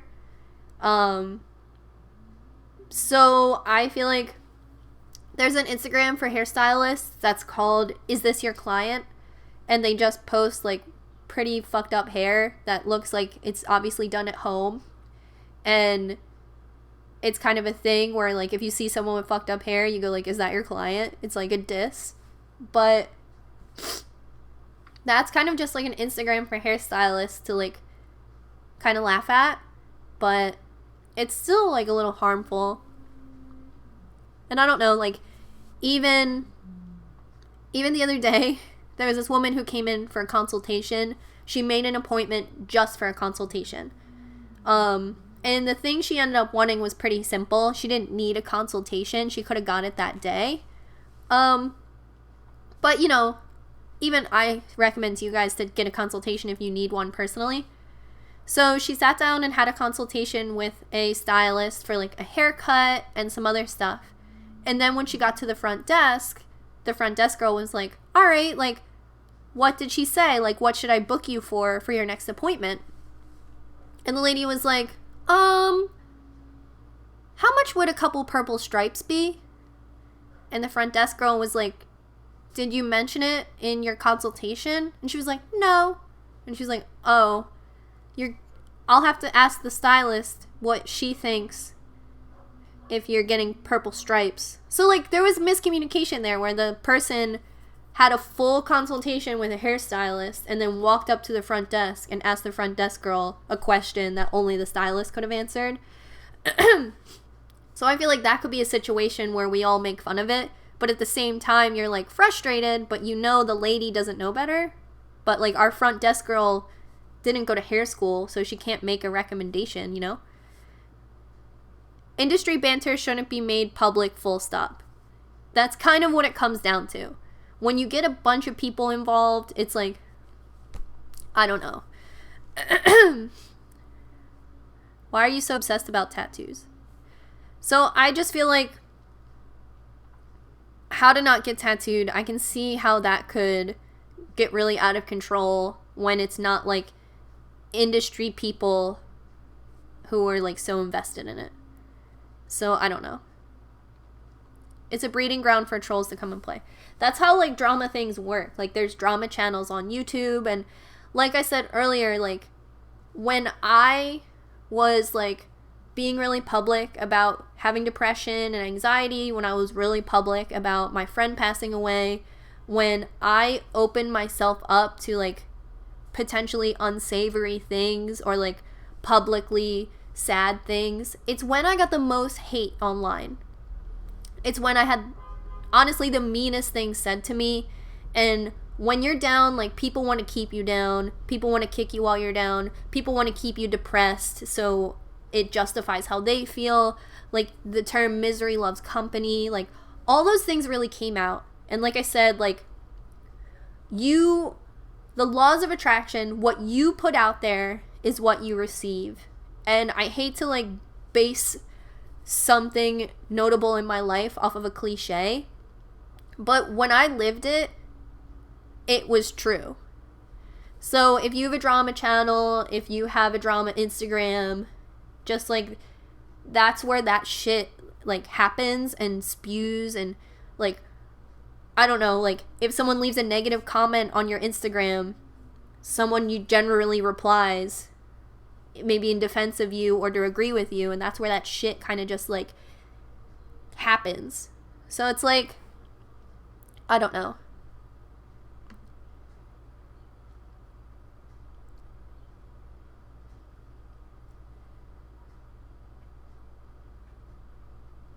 Being vulnerable online gives people a mean streak. People love feeding off of others' shitty life moments. It's true, and it's like the people who, like, even at tattoo convention, someone came up to me and they were like, someone in my life committed suicide. I didn't know what to do about that. And then you talked about it, and that helped me, even though it was 2 years later. And, like, I can be completely honest, like, I don't make videos like, this is gonna help somebody, I'm making this so this helps somebody. I make videos to just, like, display my humanity. And just like I watch other people's content and I relate to it, or I enjoy it, or I find entertainment value from it, it's kind of just like, humanity is the thing I want to be exposed to. So it's kind of just like, when I put out my humanity, when you guys saw like my summer and my intimate moments with my friend, and then the next thing you saw that my friend was dead. No. Can you guys hear that? Is it really bad?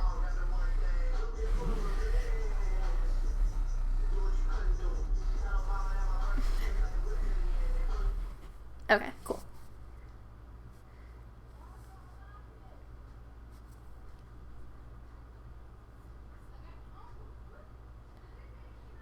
So, yeah, that's just like kind of how I feel. Like, if someone is like an inherently nasty YouTuber, I feel like that's kind of like what their audience comes there for.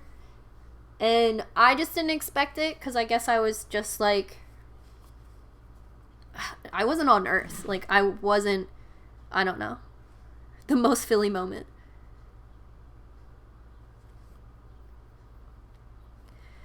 So, I don't know. And like, I kind of hate even talking about, at first I was truly on this tip like, oh, I don't hear enough people talk about being bullied on the internet. Like, I don't hear enough people bringing it to attention. I don't hear enough people, like, trying to work it out and resolve it. So I thought, you know, I'm going to talk about it. And then when I talked about it, it got worse. So I was like, oh, this is why people don't talk about it. And now that I'm in, like, a really, like, better headspace, I'm just, like, over it. So it kind of sucks. When you're at your most vulnerable, people definitely want to make it worse for you. So how do you pull yourself out? It's really hard. But what are you guys doing for 4th of July?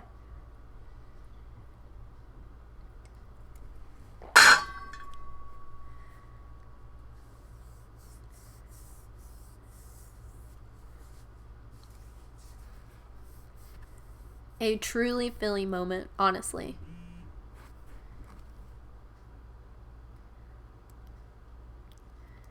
I just got another package at the post office, so I hope John is there. I'm really worried that my cats are going to hear the fireworks. I was just thinking it's probably way worse for people with dogs.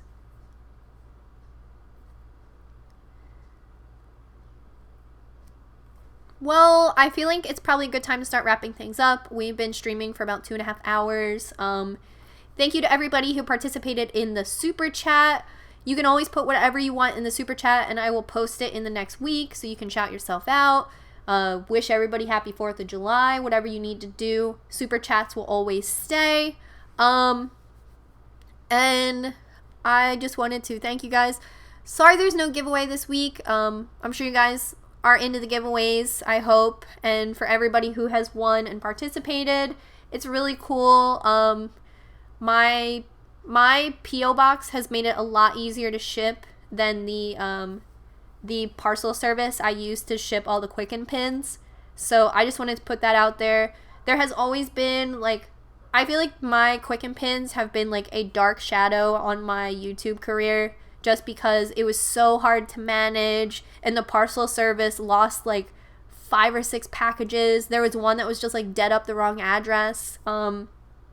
Although I'm grateful that I was able to just like bring all my packages to this parcel service and they shipped them for me, because it was a lot of work. I think the next time I do merch, I'm just going to sell in smaller batches that I can handle, or work through a third company or like a third party company.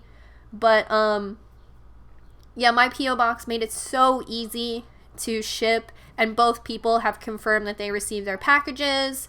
So shipping through them, I think next time I'm doing anything is just going to be so much better than the parcel service, which is really good, because I tried to get a P.O. box through that parcel service and they put me on like a 2-year waiting list. You guys might remember. So this is just like way better, way cheaper, because it's through a corporation. It's not through an indie service, but what can you do? So thank you guys so much. Definitely awesome. Great to see some repeat people. I love recognizing your names. And if you missed any part of the stream, it's going to go up live later today, so you can come back, check it out, watch it in increments during the week if that's what works for you. I love hearing it. Thank you guys so much for the support. As always, I'm super excited to grow and hear more options from my YouTube manager. These live shows, generally, I want them to start around 10. Some people were saying 10 wasn't good, so today it started around 12. So between 10 and 12, I would love for it to start on 10, because that just like makes my day work a little better. But I'll get everything nailed down. Definitely hit that bell if you want to be notified for live streams, and you can follow me on Twitter or Instagram. I always post something about the live stream right before it happens. Both of my handles are Quiet Cool Kid, one word. I love you guys so much. And I just hope everybody has a nice, safe, super chill weekend and holiday weekend. But yeah, I love you guys. Bye.